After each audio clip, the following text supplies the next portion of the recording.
am a Chelsea fan. I am a Chelsea fan. When we will lose together, we rise, we fall together. I am a Chelsea fan. I am a Chelsea fan. When we will lose together, we rise, we fall together. I am a Chelsea fan. I am a Chelsea fan. When we will lose together,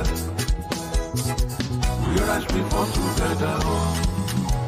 Together we overcome. Together we can be stopped.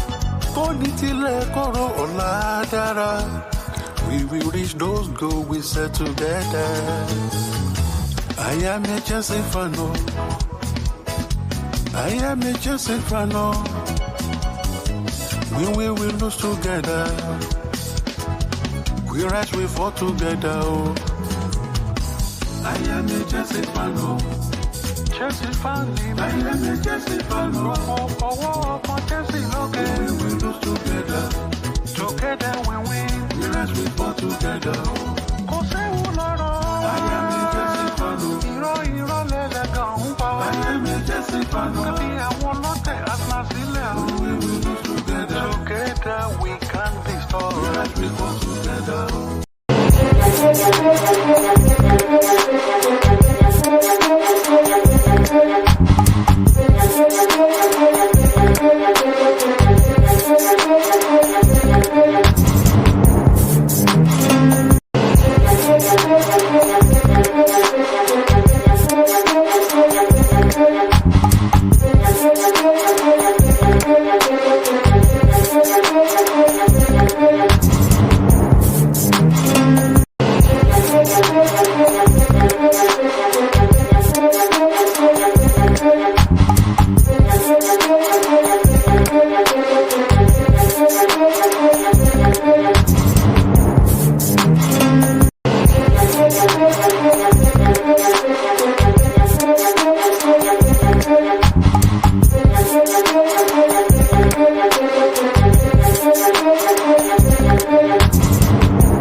Ah, motherfuckers. Right, big up everybody. Big up everybody. What are we saying? What are we saying? Hit the like button, subscribe, spam Brazil flags in the chat.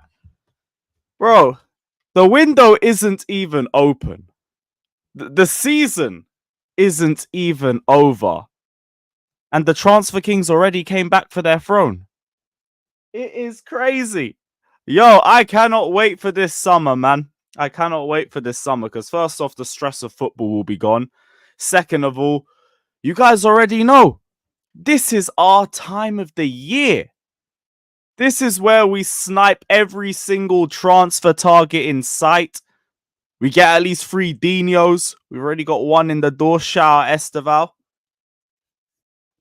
And in terms of the window, like I've already said, the fact that this team could have already got to 4th place in spite of all of these injuries, in spite of all of the BS that we've seen. Was last season's window really that bad? Not really. It wasn't as bad as we're all making it out to be. It was just mismanaged. But we've taken another step in the right direction. Vision 2030 or Project 2030, whatever name we gave it, is taken another step forward. We have brought in Estevao Willian, and there's been so much hype surrounding this kid. That's why I'm also trying not to overgas it too much, because especially with a player of his age, you don't want to give him too much pressure. You need to let him develop. You need to let him have his setbacks, grow, continue to get better. He's not going to immediately come in and ball out. Well, imagine if he did. Fucking imagine if he did. But I would assume it's not going to be just straightforward. It's not going to be he comes in 25 and then instantly wins player of the season. I don't want to put that pressure on that kid's head as well. But it looks like he's going to get to that point. He also looks very fucking impressive from all the comps that I've seen. But I will admit it is only comps, which is another reason why I'm not overgassing it. But we got a here we go. Like you guys are saying in the chat as well, Joe Shields was behind this, which is again another reason to be confident. All the stuff that I've read from every single Brazilian news outlet or Twitter page is talking about how this guy is their next generational talent. I have heard stuff like, you're in for a treat if you liked Eden Hazard. I'm hearing Neymar potential. I'm hearing better than Vinny in a few years. And no one's coming out and saying, nah, they're overgassing it a little bit too much. Everybody is behind Estevao Willian, pause. And if they are all behind that, and if the hype is to this level, there's got to be something to it. There's got to be something to it. The only real question is, how quickly does he realize that potential when he comes to Chelsea? Because I know some fans will expect it to be immediate. The guy's literally going to go into the Premier League at 18 years of age. He might still not be physical enough for that league. You might only see him play well in flashes. But there's clearly a reason why we've gone for this guy. There's clearly a reason why we've gone this early in the window for him. There's clearly a reason why we pushed for him first over any of our other transfer targets. So yeah, HR, I hear it. Like, in terms of all of the hype I'm seeing, you still have to show that. But the fact that they're all saying that about this kid and they've watched the kid and I haven't really watched him to that level, I can't talk it down. I can only say, cool, I'm not against this move. I did question it initially. I was like, another kid and everything. But when you actually listen to all the hype surrounding him, when you actually watch the player as well, it feels like we've just tried to be the first to grab him before anybody else does. And I understand it. I understand it. From what I've seen, unbelievable dribbler. Ideally likes to play on the right-hand side, but I've seen him say as well that he prefers to play in the middle. So it'll be interesting to see how we integrate him, Kendry, Pies, and Palmer. That's going to be the real question. Because I know Palmer could play on the left, but I mean, he's played his best football on the right. Pies, from what I remember, is a central attacking midfielder or a right. Man is saying he can play left too. Has he had game time on the left? Let me know, guys. Let me know. If he can play on all 3 sides, then boy, They're talking about Noni in the chat. Like, bro, like, Noni's got another year to ball out and show how good you are, and then we'll figure it out after that. Noni's still going to be here next season, so we don't need to have a conversation about that right now. That can be a conversation for 2025. Yeah, guys are saying he's played on the left. Nice. Let's go. Brother's versatile. He said, though, he prefers playing in the middle. So make of that what you will. I've seen he's a decent set-piece taker. Seen him score the odd free kick here and there in the comps. Really good at controlling the ball at speed. The ball just stays right next to his foot, by the way. Like, his dribbling is ridiculous. And you add if he can add the physical side to his game as well, blood. 2026 is ours. 2026 is ours. IQ as well. IQ is very strong for a kid of his age. Again, it has to be said, for his age. But doesn't really look like there's any disadvantage to this player's game right now. The only thing is, again, the physical side.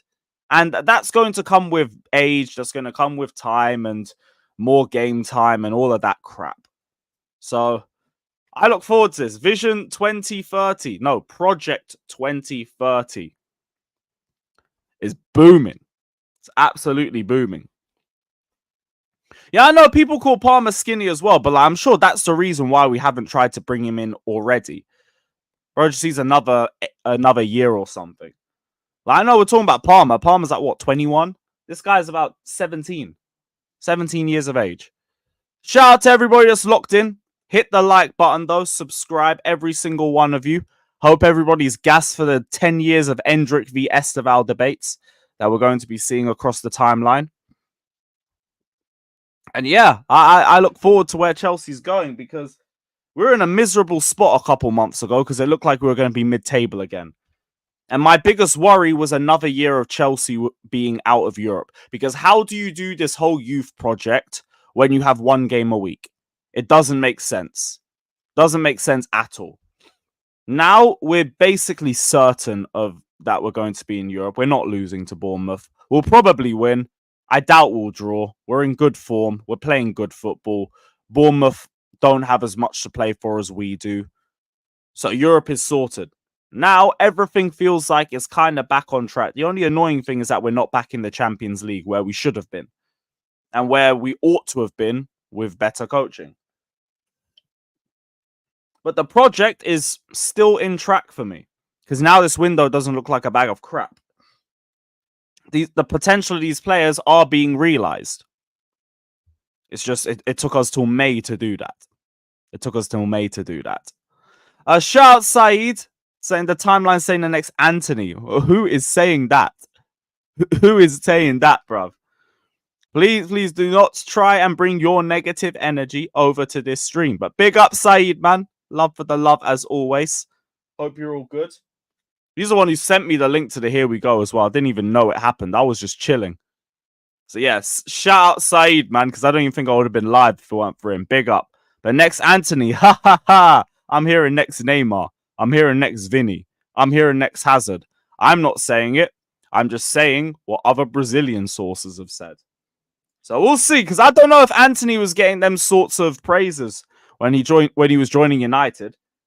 He just got a bit of hype from Ajax. That was it. Nothing that deep. Shout out to the guys at Super Chat as well. Big up, bro. Big up to Ian saying, imagine a front five of Pies, Palmer, Estevao, Osimhen, and Nkunku in 2025. We will be playing sexy football, but we still got to wait another season. There's no reason why we can't be playing sexy football next season. But that front five, as long as Pies and Estevao can realize their potential, will be fucking ridiculous. That would be absolutely ridiculous. The chance creation on every side of the pitch. Unbelievable, man. There will be no excuse for us not to be going for titles. Going for every single thing that this sport has available for us, if they can reach their potentials. And it sounds like that they both can. Like, so I'm not going to talk it down. I'm just also trying not to overhype it. I'm really trying not to overhype it. That's why everything I say, I'm saying Brazilian journalists said this. I've read this. I've heard this.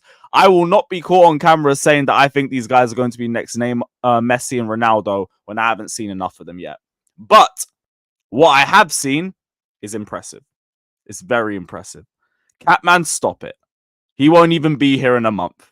We are about to have the fattest bidding war for that Rottweiler in about 2-3 weeks, and I cannot wait.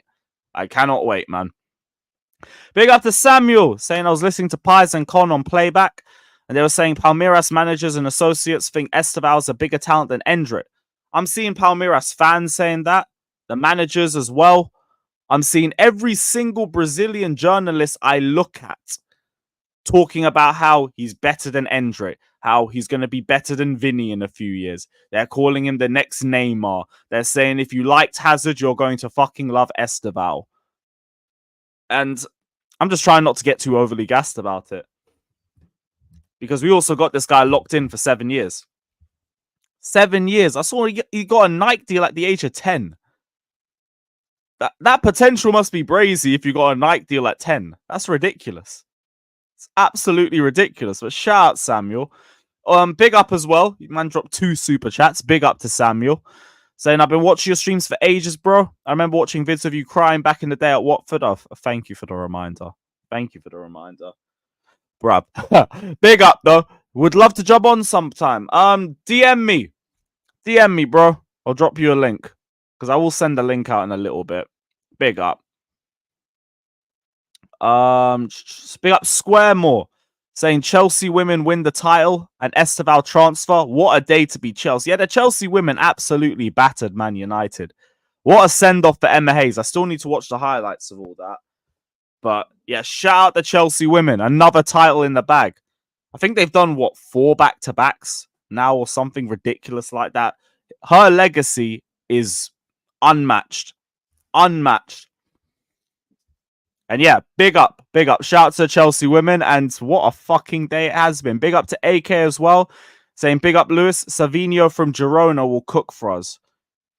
He's meant to be one of their wingers, correct? Like, let me know. I haven't seen a lot of Girona this season. But obviously, I know your connections to the club as well. I said 5. I did the 5. Let's go. Shout out the Chelsea women. And it will be 6 next season as well. Estevao as well, just for anyone who didn't already hear, he will not be going out on loan in 2025. He's immediately going straight into the Chelsea first team in 2025. So it'll be interesting to see the role that he plays. He'll probably be a bit part player for the first season. Unless he's just that good and he just walks into the first team immediately. But I could imagine him being a bit more like depth.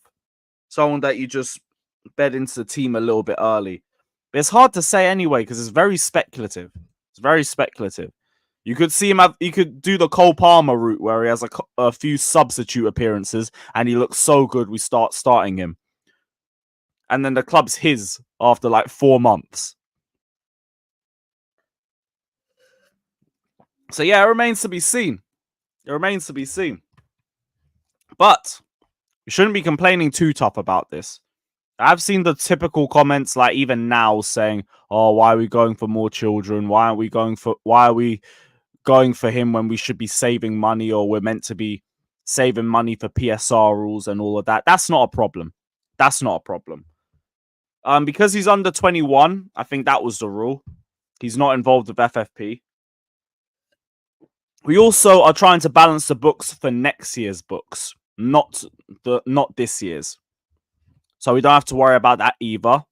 And also, we're selling Conor Gallagher for this transfer. So we're fine.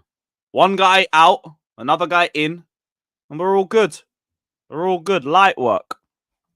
Just like that, the money is made back. Because we're buying him for what? 40 million euros plus 25 million in add-ons. So I'll have to be successful to even get those add-ons. And it's a base fee of 34 million pounds. 34 million pounds.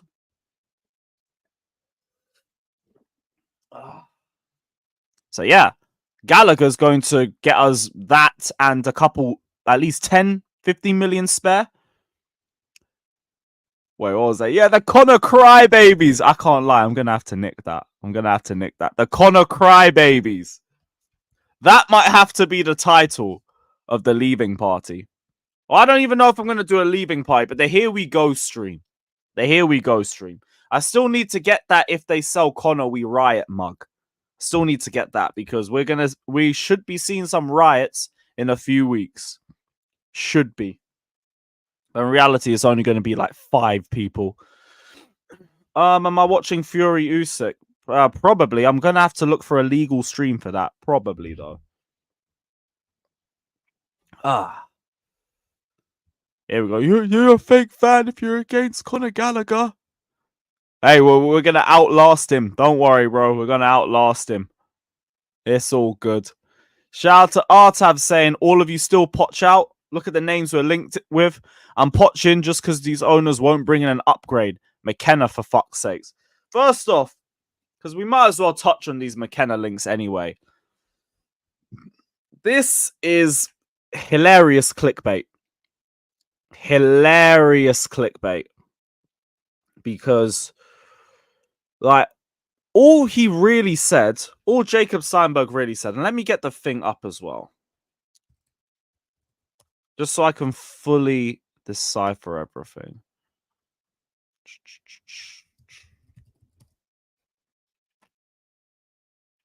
Where was it? Chelsea are preparing for the possibility of looking for a new manager. Ipswich's Keiran McKenna is one of the leading candidates. So, aka Keiran McKenna, or is it? Yeah, Keiran McKenna is a name on a list. It's a name on a list. I saw in the article as well. So he said Chelsea have identified Ipswich's Keiran McKenna as one of the leading candidates to take over from Pochettino, whose future is up in the air before his end-of-season review of the club's hierarchy. While some key figures at Stamford Bridge are in favour of Pochettino staying, the Bowley Clear Lake Capital ownership is yet to reach a consensus on whether a change is required. Blah blah blah. Where's the actual news? 38 has merged one of the biggest young managers in the country. Blah blah blah.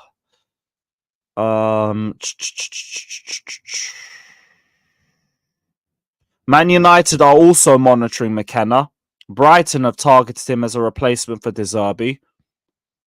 Chelsea are intrigued by McKenna's work and understood to have spoken to his representatives, which is probably what they are doing for a lot more managers as well. So 3 clubs are basically linked with him. 3 clubs. And yeah, Abdi as well. Like, he's not exactly the most accurate of people. So I'm not even trying to get too overly gassed about that or worried. And to be honest, the guy might even play better football than Pochettino. How do we know? How do we know? We have watched absolute dog shit for about 8 months. So I'm not even trying to talk that one down. But I don't believe he's a big leading candidate for us. I don't even know who the leading candidate is. So I wouldn't get worried about it. That is such easy scaremongering. That's the word. Easy scaremongering. Because you know what the fans' reaction is going to be? It's just going to be raging. The same way we've done this for like basically every article that we've seen for the last 5 months. Stuff talking about Chelsea being relegated, fines, points deductions, all this BS. This is just another example of it. Like, in terms of McKenna, deep how Fabrizio didn't say a damn thing. You see how the likes of Fabrizio didn't say nothing, the likes of Ornstein didn't say nothing, and I'm meant to be worried, oh, we're going to bring in McKenna. Oh, we're going to bring in McKenna. Don't jump the gun. Don't jump the gun too early. There's no reason to over just one source. One source. I haven't seen any other in the know ones even try to get on that one. It's literally just Jacob Steinberg on his ones. So I wouldn't worry about that. And there's other options on the table as well. If we're talking to his representatives, we must be talking to other representatives too. So, no reason to worry. No reason to worry.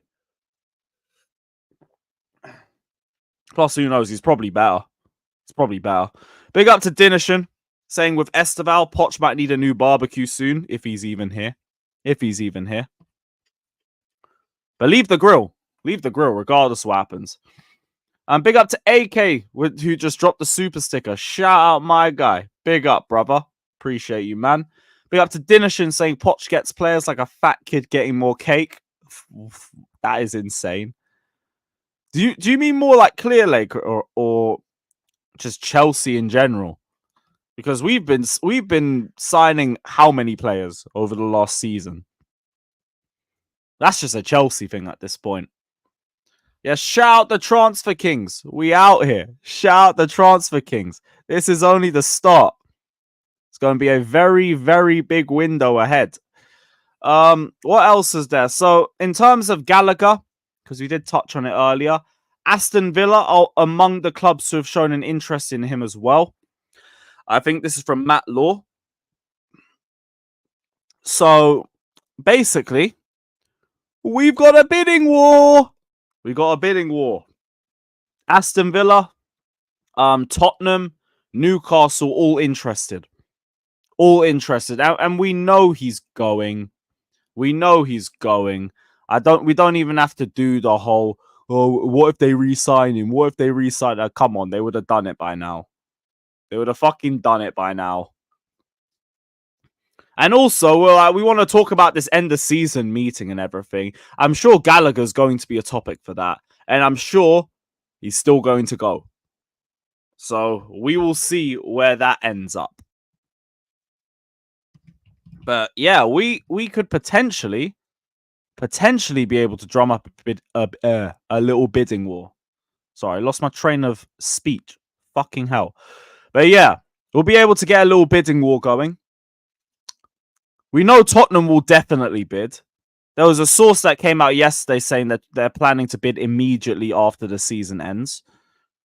Newcastle, they don't have strong interest. Villa's the latest club interested in him. There might even be more. Maybe Glasner wants to bring him back to Crystal Palace. You never know. Hey, HR, all I'm saying is Chelsea since birth. Well, you gotta go Villa or Newcastle, mate. It's gonna look pretty awkward if you end up at Tottenham. It's gonna look very, very awkward. Especially with our fan base who just seems to despise anything that touches Tottenham. And that's why they think I hate Poch.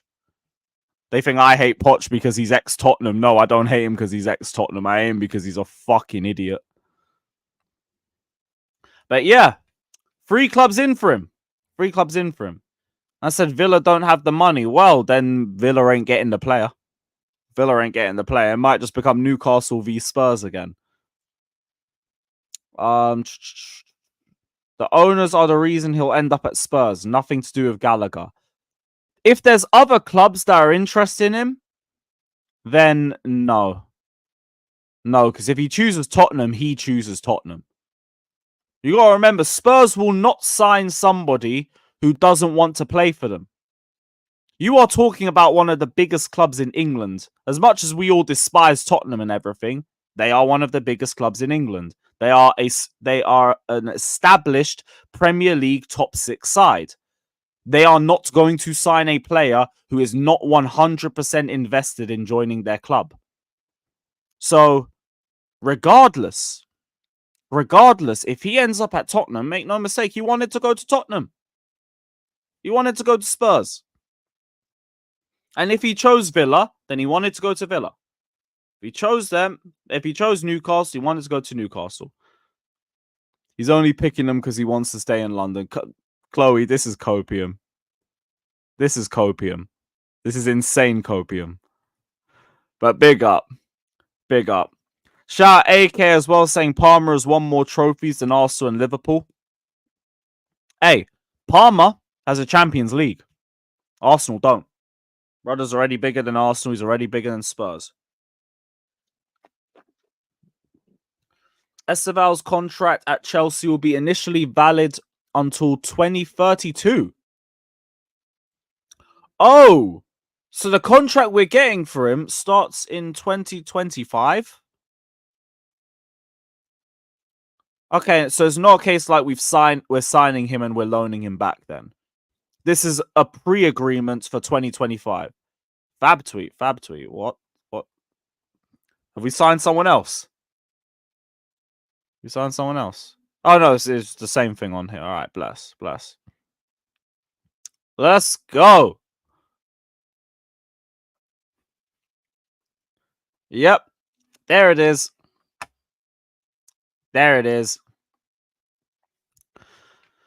So 2025 to 2032. You know what's great about that? I was initially thinking with the 7-year deal. So what? We have him for potentially 5 years and then he might want to leave? Oh no. Because I remember hearing Bowley say that he looks at the 7-year contracts like 5-year contracts, because after you get to 5 years, you're going to make a decision to either extend or sell. So now we got 5 full years of Estevao. Let's go. Guys, let's get them Brazilian flags back up. That was another reason why I was late on the loop as well. I was scrambling to try and find my Brazil shirt, but I couldn't find it for anything. But yeah, you ain't going anywhere. Don't go anywhere. Even if you turn into the next Messi, no, you cannot leave. You can't go to Spain. No Madrid. No Barca. Just stuck in London. You're stuck in London with the Chelsea. But don't worry, you'll be proud to be here. Vision 2030, we are winning everything in this sorry sport in the next 4 years. Big up everybody. Yo, the chat is insane, man. I can't get the flags on the chat. That's all I get. All I get is brrr, or whatever the fuck that is. I don't get no Brazilian flags. You will get the Brazilian flags. You man in the chat. It's not for me. It's for you guys. Yeah, bro. I've already seen it. I'm good.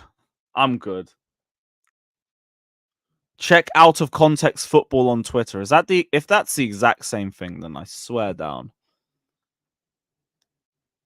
Out of Context Football. Okay. I thought you meant Out of Context AFTV.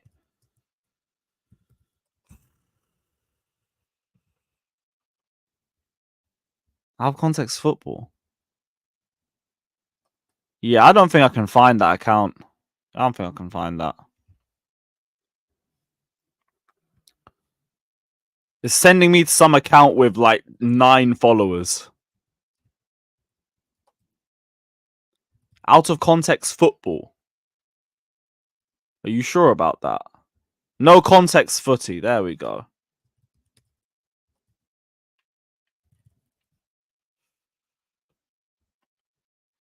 So, oh yeah, it is the fucking Astrid video. Yeah, I'll be so real with you. I'm not bringing that up. Max tweet. We'll bring that up. There's a Max tweet. Chelsea's mission in South America is not over. Club scouts will be watching Argentine players during the Copa America. Estevao add-ons include personal achievements like Ballon d'Or and team achievements. Nice! You want to get Palmeiras more money? You got to get us our first ever Ballon d'Or, blood. You got to get us our first ever Ballon d'Or. So, hey, no pressure. No pressure. But the man them in Brazil, they're going to need the rest of that money, my friend. So you're going to need to help us get a Prem. You're going to need to help us get number 3, mate. If you know, you know. We need to be getting number 3. And when it comes to Ballon d'Or, we need to be getting number 1. We need to be getting number 1.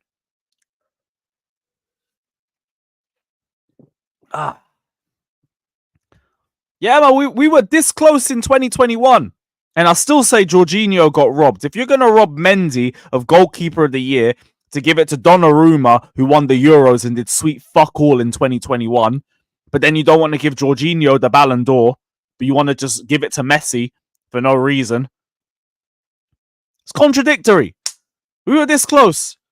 2005 as well, but I mean, like, when you're going against prime Ronaldinho, you just have to acknowledge greatness in it. It is what it is. You couldn't have just spawned a couple years later. Let Lampard take it. It is what it is. But hey, Estevao, the 2028 Ballon d'Or awaits. It awaits. Hey, Daniel, I just wanted my Ballon d'Or in it, bruv. I had enough prop in the bank to push for it. I had the most tackles and interceptions in the Euros and in the Champions League, a UCL, a Super Cup, and the Euros. That was enough. That was enough. You can push prop for that just off that. And again, how did Donnarumma win Goalkeeper of the Year over Mendy? That was bullshit. That was straight bullshit.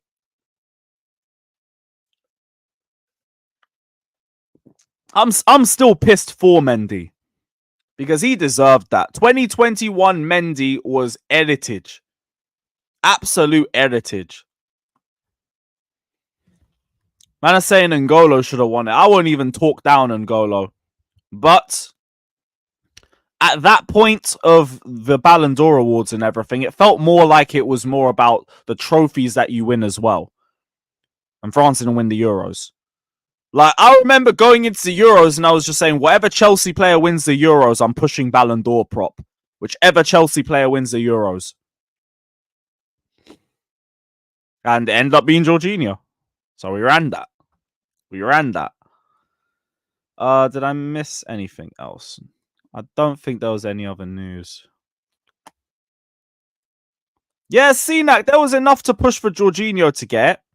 If France won the Euros, Kante for Ballon d'Or. If anything, we might have had more people pushing for that. Because N'Golo Kante was one of them guys you just universally liked. Universally liked. Just with a little smile and everything. Just runs around and drops 7 out of 10s for fun. And all of that crap. I say give Fafan the hospital patient of the year. Like, that's so unwarranted. That's so unwarranted, bruv. Ridiculous. But yeah, I'm going to send the link out quickly. So we'll see what everybody else is saying. Big up everybody that's locked in. Hit the like button, subscribe, super chat if you want to guarantee your comment gets read out. All that shit. And yeah, let's see what everyone's saying.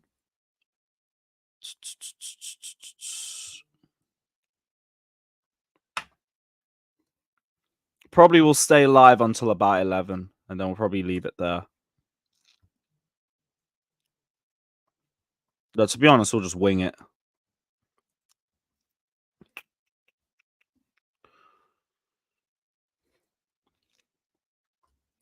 Also, as well, like check, guys. Like check.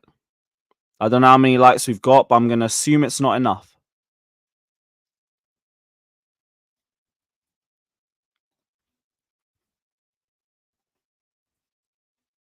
Fuck's sake.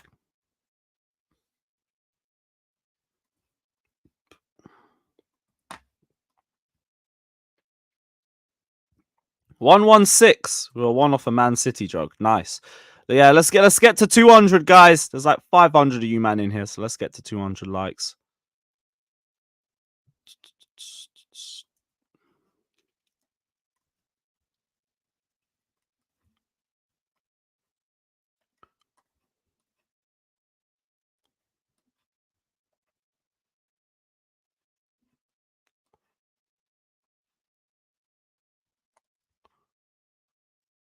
Boom.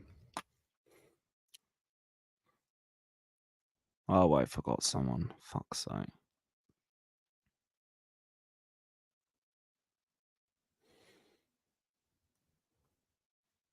Calm. Shut up, my guys. What are we saying? What are we saying? We've got the next Neymar. Yeah, I'm watching the Estevao comps. You know what I mean? I spent the last 2 hours trying to get through a couple of those comps just to get an understanding of him. Unbelievable dribbler. Yeah, he's a hell of a dribbler. Got a shot on him, too. He has, like, you know. Yeah, ball striking's good. That's Number one thing that stands out to me is the ball control. That's my problem with a lot of our guys in the attack. like who really has that ball striking, you know, like that like even Palmer, as many goals as he scored, a lot of his shots, they're more like, you know what I mean? They're more like placed. Yeah. This is a chaotic lineup, man. Yeah, this is a chaotic lineup right now, man. To answer your question, Jimmy, I can think of like two guys max. Huh? I said to answer your question, I can think of 2 players max.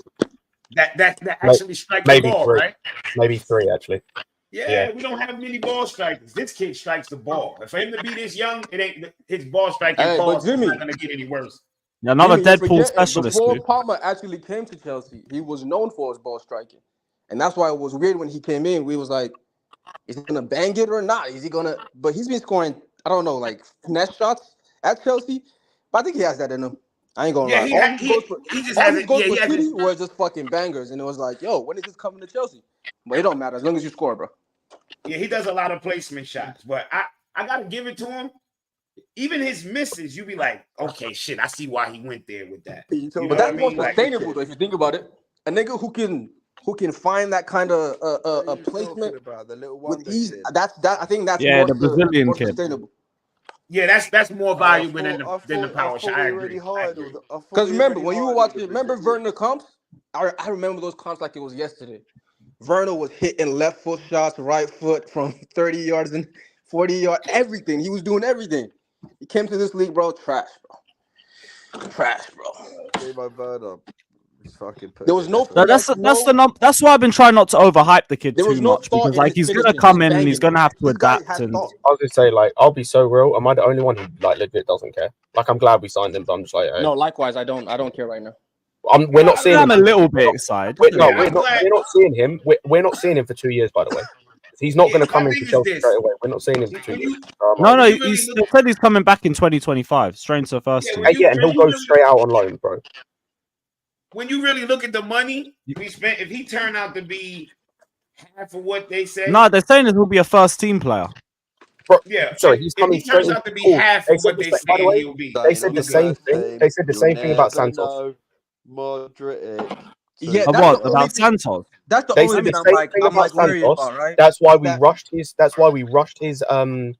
What's it called? The like not visa. What the fuck's it called? Andre Santos. His work permit. Work permit. Thank you, Daniel. We rushed his work permit for him to then not play, and he's out on loan and probably will be next season. Like I'm happy we signed him, like I said, but I'm not going to get mad gassed because we're not seeing him for 2 years. I think people shouldn't confuse. Over no player. People shouldn't. I'm looking at now. For Santos, he could. I think people shouldn't confuse the plans for the club or the club has with the plans that any other manager has. Because, like he's saying, we heard the same thing about Santos to a similar level, where their legends were saying, "Yo, why the hell did we sell him for this price to Chelsea? He's next up." Even before he played for us, he played for the Brazil national team, and we all thought he should be in the squad for this year. But guess what? Our manager did. Loaned him out. You know what I'm saying? So it's like it's one of those where we can. The club are probably planning for him to be in the team. We don't know what the manager, whoever it is at that point, does. I'll bring that up later. This is what I'm saying. Like, so I'm glad we signed him, as I said, but like he'll come to the club next summer, and then he'll go out online probably to Strasbourg for a year, and then he'll probably come into the team. So and he'll be 19 at that point. So it's cool. 2026, 2027 season. I'm here for it. Let's see how he plays. Yeah, any player that far away, I don't get super excited. That's what I'm saying. It's the same with Pires. Like, I'm gassed we've got Pires coming, but again, that's next summer, and he's probably going out on loan. So it's like, cool. If this was an Osimhen stream, bro, I'd be hyped out of my nuts. Pause. Like, I'd be hyped. But he's a guy we're not seeing for 2 years. Why, like, respectfully, why do I give that much of a fuck? It's only because the reports are saying that he's going to be here in 2025. And it doesn't sound like he's going to go on loan. I even saw the Santos ones. It's saying that Santos could be with the first team. It didn't say it as a guarantee. Fabrizio's saying in this one, he will immediately be considered a Chelsea first team player and he's not going out on loan. Yeah, I'm sure that's part of the guarantees we had to give him. In fact, let me double check because he specifically says he's not going out on loan. Hey, that's cool. He's now in probably a 10-year contract. He's got no fucking choice. No, Scott, I think he ain't going anywhere, bro. Scott, he's going to be part of the first team. They're going to do what they did. No, they're gonna. No, I'll tell you why, Scott. Sorry. They're gonna do what Real Madrid did with Vinny, right? They want to ease him in. He'll still be in this first team. They just don't want to loan him out. They did the same with Rodrigo for Real Madrid too. Most of these young signings, they're gonna do the same with Endrick, right? He's not gonna be. He's not gonna be a starter, but he's gonna be in and around the squad, and at times subbed in. That's what I mean. I mean, if you wanna give him the same, treatment hang on, Vinny, Daniel. Real Madrid you have would a have to history of play doing a that, lot. by the way. Also, Real Madrid have a history of doing that. Like you said, they've done it with Vinny, they've done it with Rodrigo, they're going to do it with Endrick, they've done it with Goulet. Obviously, the injuries played a part. They have a history of doing this. Me and Daniel have just given you an example of a guy. We rushed his work permit. We got that done as soon as we could. We sent him on loan to Brazil to play games to get Andre Santos' work permit rushed. He's now on loan in France. I understand that. All reports when we signed Santos is they see him as a guy who can come into the first team now. We had a stream where Jimmy made a song talking about we don't need Caicedo, we have Andre Santos, and my man has played on loan in France for 6 months.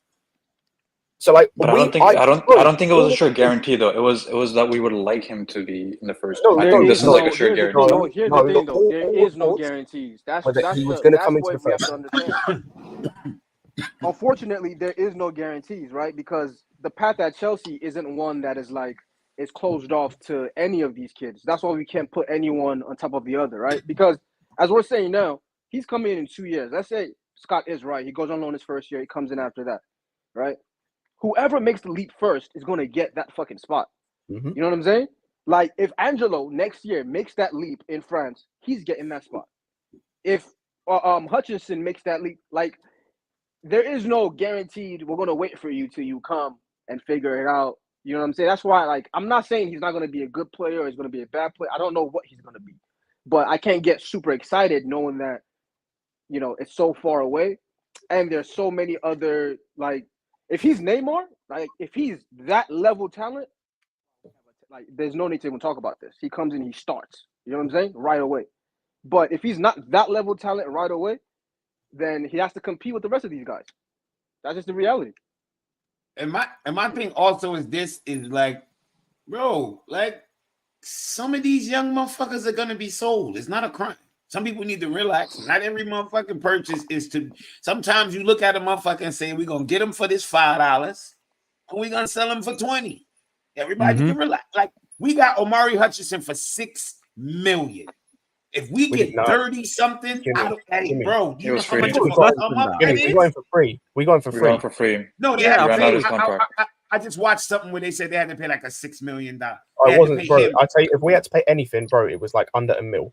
It was arbitration. I think we did have to pay that for arbitration because Arsenal developed them. Yeah, it was $6 million for some type of tribunal, some shit, some type of something. I just watched. It says free transfer on Transfer Market. I don't know. No, but they had to pay $6 million for something. I can't remember what the fuck it was. I was just watching it on Mono FC. He was talking about. They had to pay something like it was some type of small fee for him. But whatever it is, we're gonna right now. That dude is less than no fucking $30 million. No less. Also, I'll be honest with you. The reason why I'm excited, 35 million in pounds. Yeah, sorry. The reason the reason I'm so excited about this kid is not just talent. What I was telling you guys last time too, and then Daniel's like, I've never heard of this kid, and I said from Brazilians, they rate him higher than. Anyways, besides that point is the club he's at. That club is the best club. They've been destroying the Brazilian league and the Copa Libertadores. That club is the ideal club. It's the same club that Endrick is going through. Their manager is the best manager in South America and all of South America right now. He's won back-to-back Copa Libertadores and has been destroying the Brazilian league for the past 3-4 years. He's the most tactically astute manager in South America right now. That's not managing a national team. I know Omari Hutchinson was on the free. I'm telling you, they had to pay money for something. My thing is like everything I've read or heard about this guy says that in the next 4 to 5 years he should be looked at as one of the best in the world. So I'm just hoping he gets. When I heard about Endrick, I heard about him at the same time. That's literally the same time. And all sources are saying that he's better than Endrick. Yeah, and I'm not saying he has to live up to that, but I'm just saying I'm glad the club he's at in Brazil is Palmeiras to develop for the Alexandria. That's what I mean. Even if he don't turn out to be Messi. Well, shit. We'll take 2 steps under, 3 steps under, 4 steps under. Fucking Messi is still a good player. What The funny fuck? thing is his nickname in Brazil was Messinho because of his Yeah, ball control. Messi. That's the ironic thing. That's why That's I the mentioned ironic thing. specifically Messi. You know what I mean? Yeah. And if he don't even he's- hit those heights, he's only 34 million. He won't reach the add-ons. Yeah. There's a Ballon d'Or clause on that. There's Yeah, like he titles got and shit Ballon like that. d'Or clause. Yo, we just got another 5 mil for Hazard. Yeah, and I think if Real Madrid win the UCL, he'll get Another us another 5. 10 mil. Another 10 or something like that. Yeah, that's fucking. Yeah, because it was 15 million when they last won the UCL with Hazard. Yeah, we just got 5 for them getting to the final again. That's So it should be another 10. So when people hear add-ons, listen what you have to do to reach those fucking add-ons.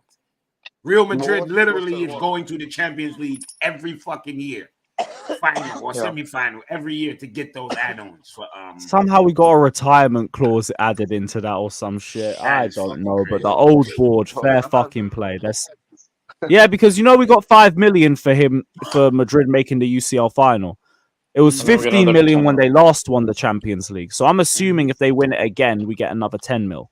Yep, it is. Because it'll be It the is same that. clauses. It's the same contract. It's the same contract. Yeah, Yeah, it is the same. I think this is the last year of it Madrid. too.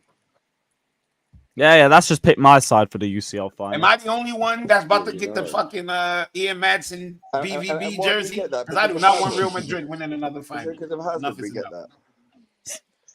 Well, why do we I get that? was 'Cause of Hazard. indifferent about it before I heard about the 10 million. Now I want my extra profit. No, I still Nah, want Dortmund to win.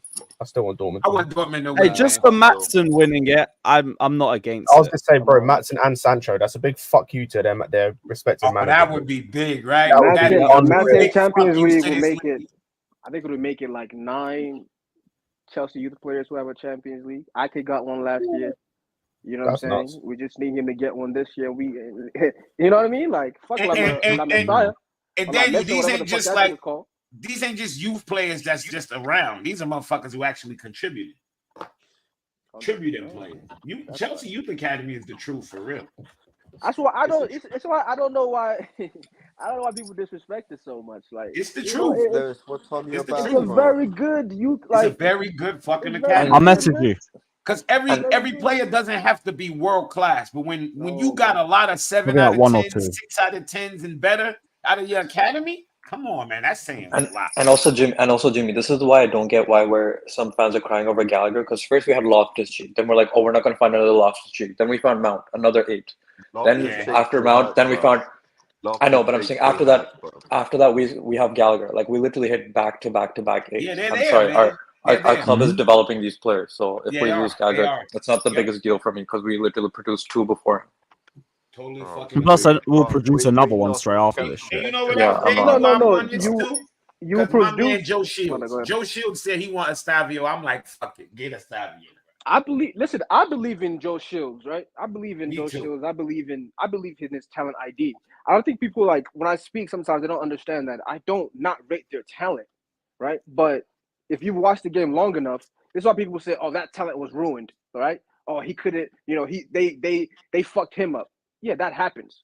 When you don't have game time, when there's no plan for you. So when people get excited by certain guys, I'm like, bro, it's not.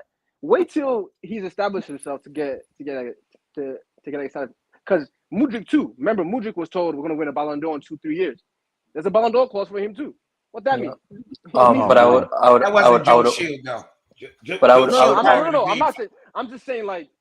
Do it that. Oh, you just mean the hype wise. Expectations? The hype wise. Yeah, like the expectations when Yeah. a lot of things can happen. Now, if this kid is already who he is, coming from Brazil, like coming into our team, and has like not a Palmer season in terms of impact, like scoring goals, but is like already established first team player, then he's good, right? Mhm. But if he comes in and he needs maybe some Mudryk level tweaking it might be ugly. I'm not saying either way, but I'm just saying don't get excited till you see that first.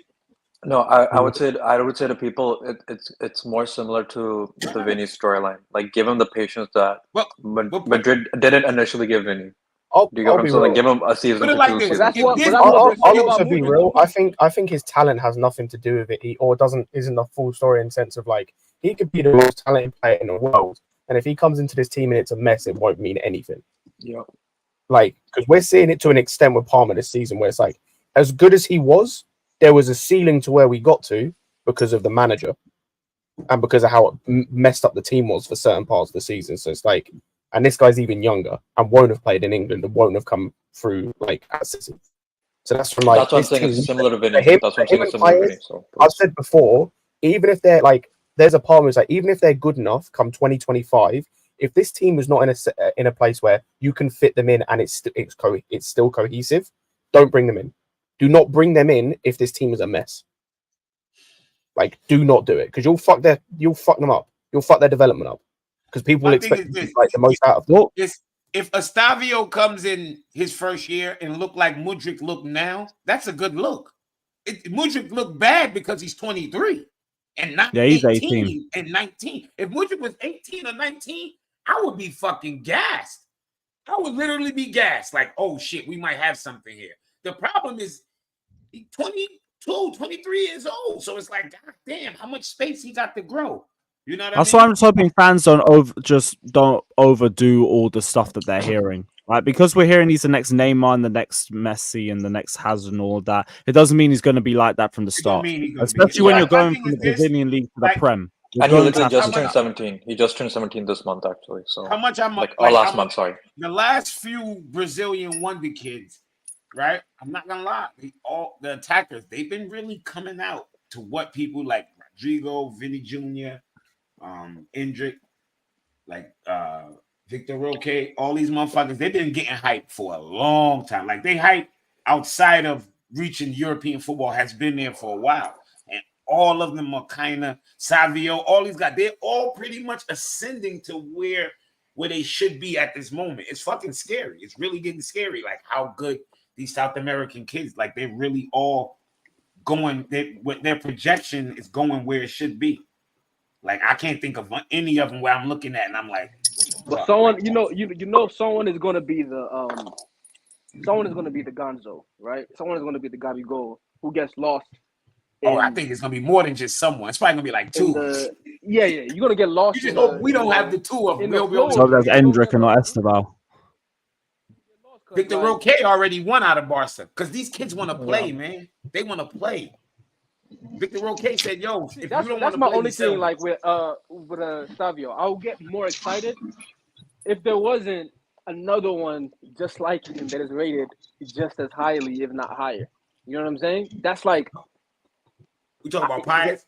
Yeah, whoever pops first, bro. I don't know. But what if it doesn't have to be like that? Like, here's the thing. Here's the way I think about it. Right? It's like if it was Bowley in 2011 as our ownership, we probably have Neymar and Hazard. Like that's legit. We probably have both of them because we were so closely linked to Neymar at that time.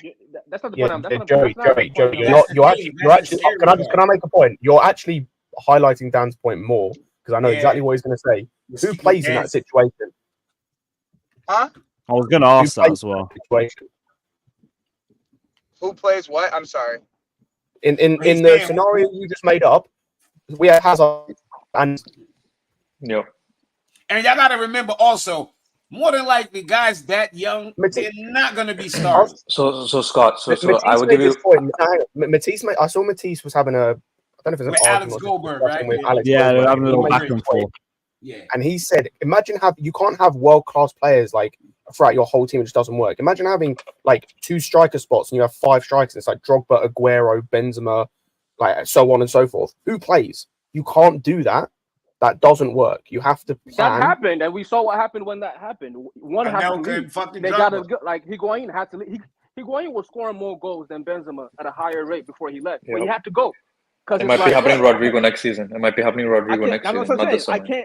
What I'm saying is this, right? When you're developing several guys, right? And we've seen it with our team. Don't even use anybody else's team. Like you're saying, if you get Neymar and Hazard both coming to the exact same team, right? Yes, Hazard might end up playing the number 10 and playing in that situation. If you don't account for Mourinho coming the next year, Mata is still there, right? So then what do you do then? And you sign KDB. And people are saying we should have kept KDB. KDB came in the exact same year. And Schürrle and Oscar, right? Sure. Ended up happening, it's like, yes, Neymar and Hazard might play, But you're One still of gonna these sell- guys, you're right. One You're of still these gonna guys sell may not- KDB. You're still gonna sell Mata. You're probably still gonna, you know what I mean? Like you're still gonna sell Sherman.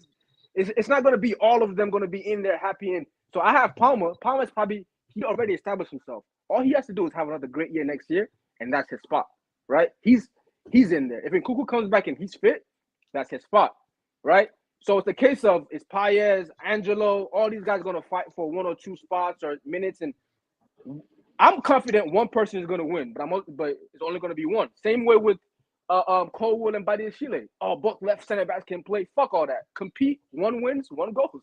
That's life. Mhm. And there's a way you can make this work as well. Like if I'm the owners, and this is where it comes down to planning. I'm planning where, like, by the time these guys have reached the point where they're first teamers, I'm talking about Estevao and Paez. My plan should already be Paez in the middle in the 10, Palmer on the right, Estevao on the left. That should be my plan. I do not need to worry about anyone else in those positions because that should be the plan. So if I see in like 2 weeks' time we're linked with like another winger, then I'll be pissed because that should be the plan, and I should already be planning: is this the manager that I'm going to have for those 3 guys in 3 or 4 years' time? If not, how do we get there? This is the level of planning that you need to do at this top level for these guys to reach that level. Yeah. I agree with you, but that's what I we're don't doing know with if y'all Angelo, looking right? for a left winger too. No, but that's what we're doing with Angelo, right? He played right wing the entire time, but Brad Strasburg, he's been playing left wing.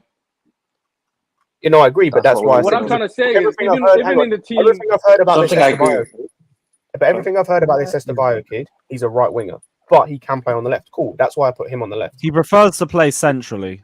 That from Then his put own him words. centrally and put Paez on the left. Cool. Again, whatever the plan is, plan it. When I see people mentioning Elise, fuck Elise. I don't care how good he is. You don't need him. Yeah, I'm with you. I don't want Elise. Because I see people, I see people trying to put, you could put Palmer on the left. Why? You want to move your best player out of his best or position Elise on for the another left, dude, for just another dude. I don't care how good Elise Palmer is. needs to play either right wing or 10. Never no right five. wing, he produces more. Number 10 This is is where better the for our planning team. comes in. Yeah, Left, I was what is the left foot? Like left is this. You just want to move it so you can fit everybody in, and then I've seen him be a threat on the left for City, but he's a creative threat. I don't want Palmer I want Palmer to be able to do everything. I just remember him playing against us on the He's not a left. scoring the threat argument on I the have left. about that. left wing for City than he played for. He's a creative threat on the left, but he's not a scoring threat. The argument I have for that is the same argument I had about Madueke playing left wing, like when it wasn't a necessity, right? Has he done it for Chelsea? No, cool. Then I don't want him to be doing it when you don't need to. Yeah, right? I don't want Palmer on the left because he might be able to play there, and he might have done it. He's creative. That's cool. He hasn't done it for Chelsea, so don't broke what isn't fit. Don't fix what isn't broken. Like things can happen. If Paez comes in and after half a season, we notice that he's the best at number 10, right? And then somebody else is better at right wing, then you play Palmer left wing. It's whatever suits the team. But right now, Palmer is the best attacking player we have in the number 10 or right wing. There is no point in hell in moving. What are y'all talking about? To the left wing to come to and just a final point to what Estevao and like how we're fitting everyone into the team in a few years. Yeah, just quickly, what Scott said previously about you just plan with Estevao off the left and Palmer in the middle and Paez off the right. The thing is, while you're planning that, what if, and this is just a take, what if Angelo takes a massive leap next year? Then at that point you reassess. Why? But you know what I mean? Like then, you can't determine which one of those 3 is going to make it, except for Palmer, who's already there, right? And that's the only one you can say this is guaranteed. The rest of them, I like. I don't know who's going to make on it. all those guys. I'm assuming that y'all are talking about this new kid that we got. And no, we're talking about all the young kids. Period. Yeah, how we trying to fit all of those young kids. Estevao, Palmer. Okay, all of those young kids have a period. Just how young talent is handled. Period. Okay. Like when they're coming through. My question is when you're saying this young kid cannot play, he prefers left, he prefers right. Those are young kids, and if it's a manager is comfortable, they can actually rebuild them the way they want it and use their abilities in different places too.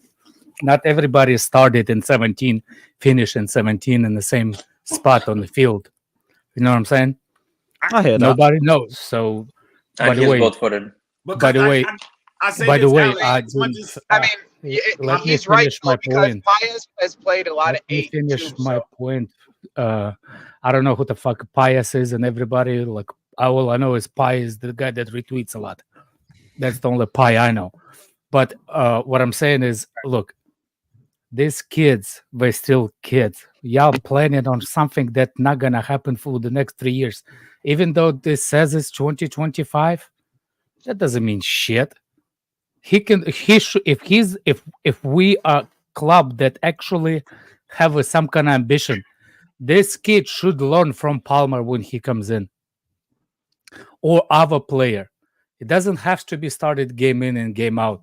If he performs game by game, then yes.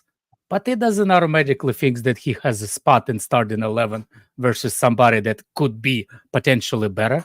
Angelo, great. He can do well at Strasbourg, whatever. Steve can hype him up as much as he wants.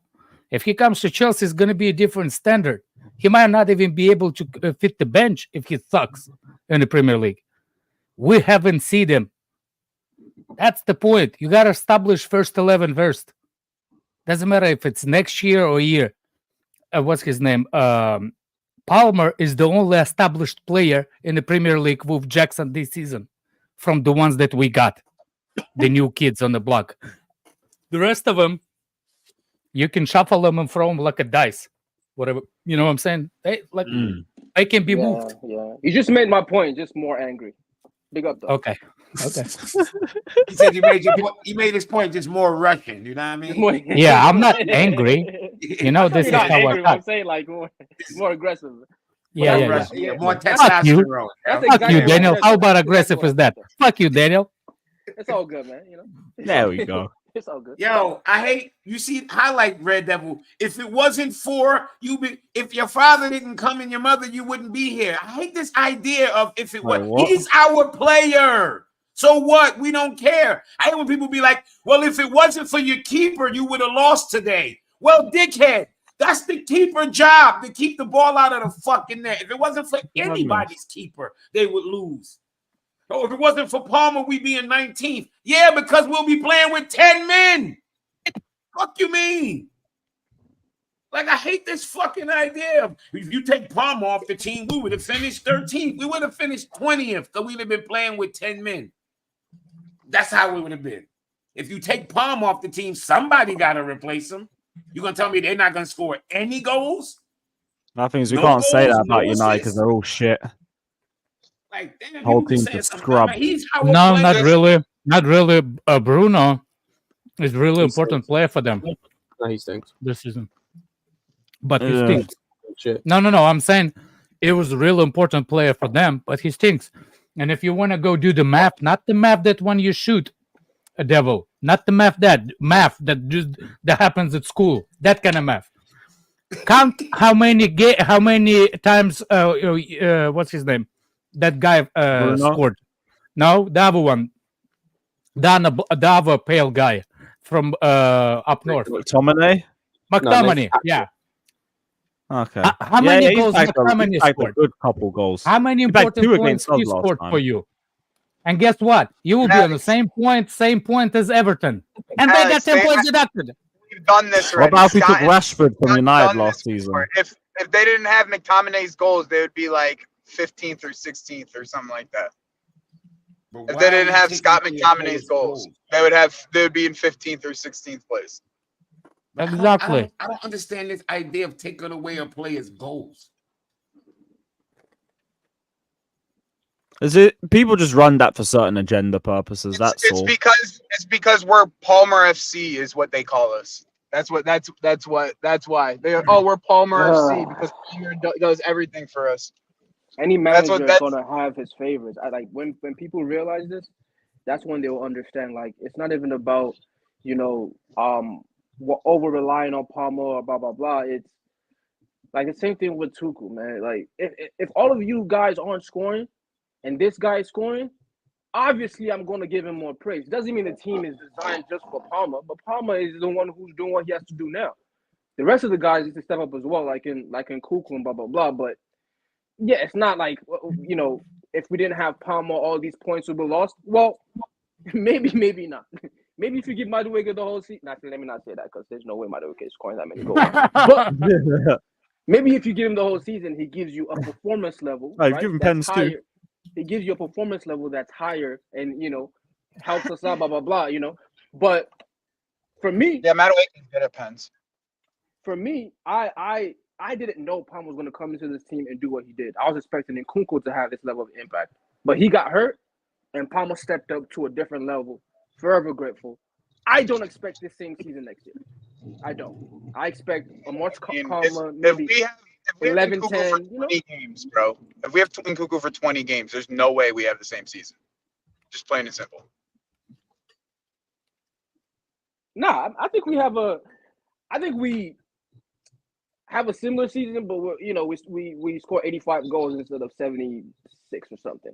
Yeah, right? so the defensive problems would still be there. It's the defense that's a fucking Set mess. piece problems would still be there. Oh, hopefully not with this new guy coming in. Yeah, next season hope is different. with Cuevo. He's supposed to be like best than it is. I was going to say, like completely in charge of set piece department. No way you take away Palmer's goals and we still scored more than United. That's mad. That's mad. Wow, George. Good. But That's a good. As I've been saying, the difference between, to me, the team that takes the league next year is a team that gets better defensively. Us, Aston Villa, Spurs, we're all on the same level when you break it down. You concede 50 goals, we concede 60. What's the difference? No difference. It's if we were better defensively, you'll see it. We have to improve our defense. I agree that that's our attack. Bro. If our attack stay the same and our defense get 30% better, you'll see a whole fucking difference. And again, our it wouldn't even stay the same, right? Get better. It wouldn't even stay the same. All these guys are going to get better the more they play. That's just the natural course of the game, right? So I'm expecting them to maintain a certain level or rise to a certain level, right? Now, if their back line is still dog shit, you know what I'm saying? Eventually, it's going to seep into the rest of your team where it's like, fuck, even if we score, we're probably going to lose. And you lose confidence. We need to fix that part of things. And Daniel, we'll have the problem next season with that where it's like we already had it the season before, so heads will drop even more. So it's like they'll get pissed because the problems from last season. Like, fair enough, our first season is cool. Next season, we've still got the same problems. Yeah, they'll just get pissed. And it's young guys and guys like Jackson and Mudryk and Madueke. These guys will just get pissed. These guys will just get pissed. Like, their heads will drop. That should be the main. That should be your number one focus. Apart from young players, I don't care. Sign whoever you want, but you need to go get us a keeper. You know what I mean? You need to get us a left back, center back, and a striker. But for me, that the keeper, left back, center, that comes first. Because even if you don't get the striker and Jackson is still the guy next year, I think we still make top 4. Does anyone disagree and think if Jackson is striker, we're going to drop massively? We should have been 4th already. I think we still make top 4 with Jackson. I think the one thing I like about Jackson, as much as he is a terrible finisher, his head never drops. Like, never drops. If he misses 10 shots, he's still going to try to shoot. He's going to score. He's going to celebrate, which is a good trait to me. That means you can still get better. You're going to, you know what I mean? Even if you don't get the guy who scores 20 goals, you get your 15, 16 here and there. So for at least one more year, I'm okay with that. You can fix my back line. I can see. Did you see Arsenal rehearsal trophy ceremony? Yeah. Yeah, the first and only time you'll ever see the Premier League at the Emirates. It's crazy. Is that the real trophy or is it like a... Well, I'd guess so because they need to keep it for tomorrow. Why? Well, they might have the replica. Why they have to keep it, not City? Because I remember... City has the replica. It's usually the champions who have the whatever replica of the year that they won it.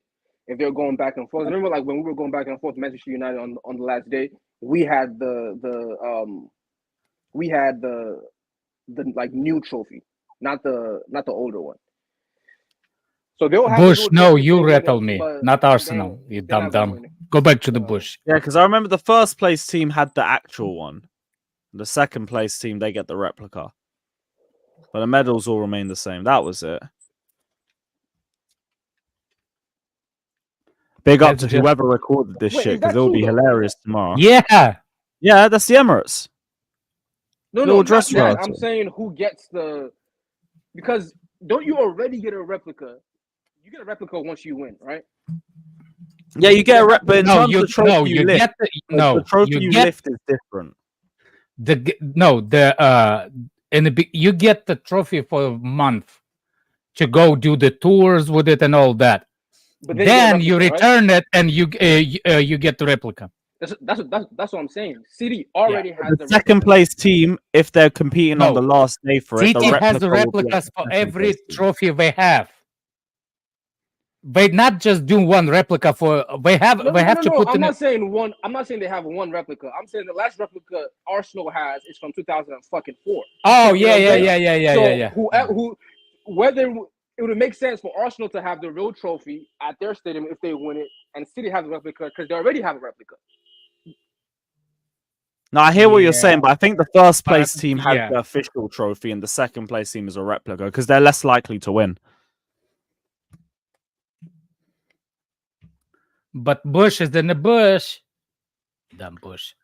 So now we're getting Estevao. So we're saying we're not no potential looks at left wingers then.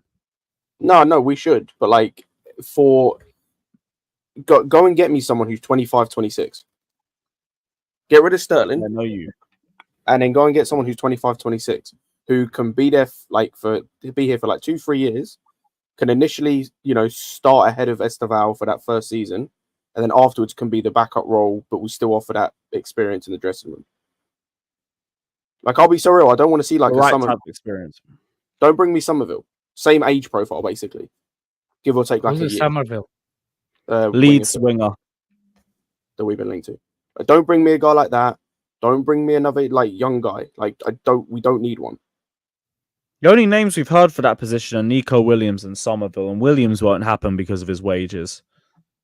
Are we Somerville, just completely dismissing that Mudryk is playing for this team now? Like he should but he should go out on loan next season. Yeah.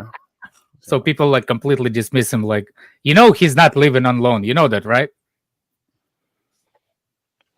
He should be. Well, I don't know for sure.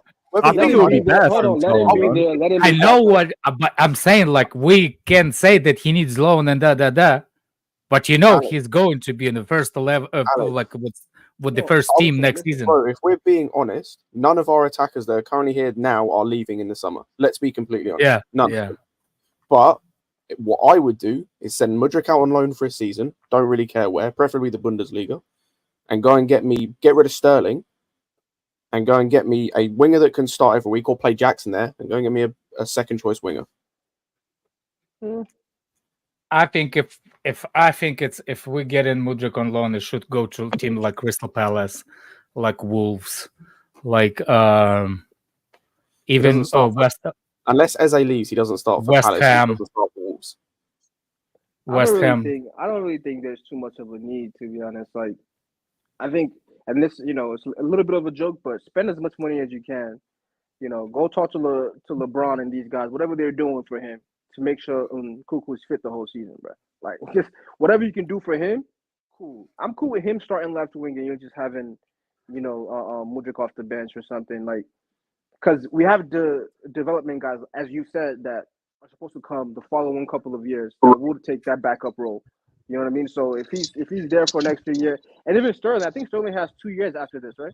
Yeah, it's still 2026. I think it's 3 years. I think it's 2026, is it not? His contract expires. I thought he signed a 5-year deal. Let me check. Yeah, I don't know. 3 years. He's got 3 years left. Oh, it's 2027. Yeah, 27. Fuck me, man. He's gonna be what's that? 33 when he leaves. Yeah, this was a hideous transfer, bro. Yeah, but listen. Sterling off the bench, whatever. Like, if you've already built what you think your future core is gonna be, Sterling in the squad till we get rid of him doesn't matter. I just wouldn't get rid of Sterling and Mudryk to get a backup. You get what I'm saying? Because I already have these young guys who are gonna come to the squad and be the development guys in the next couple of years, or the year after this. Is just wait that out. Just let us establish what our starting lineup is, and if Mudryk and Sterling are on the bench, let them sit there till Paez and Estevao are ready. At least that's what I'll do. You know what I mean? But if you can do something better, or if the club can get something better, do that too, but I just wouldn't spend too much money trying to figure it out because there's no need.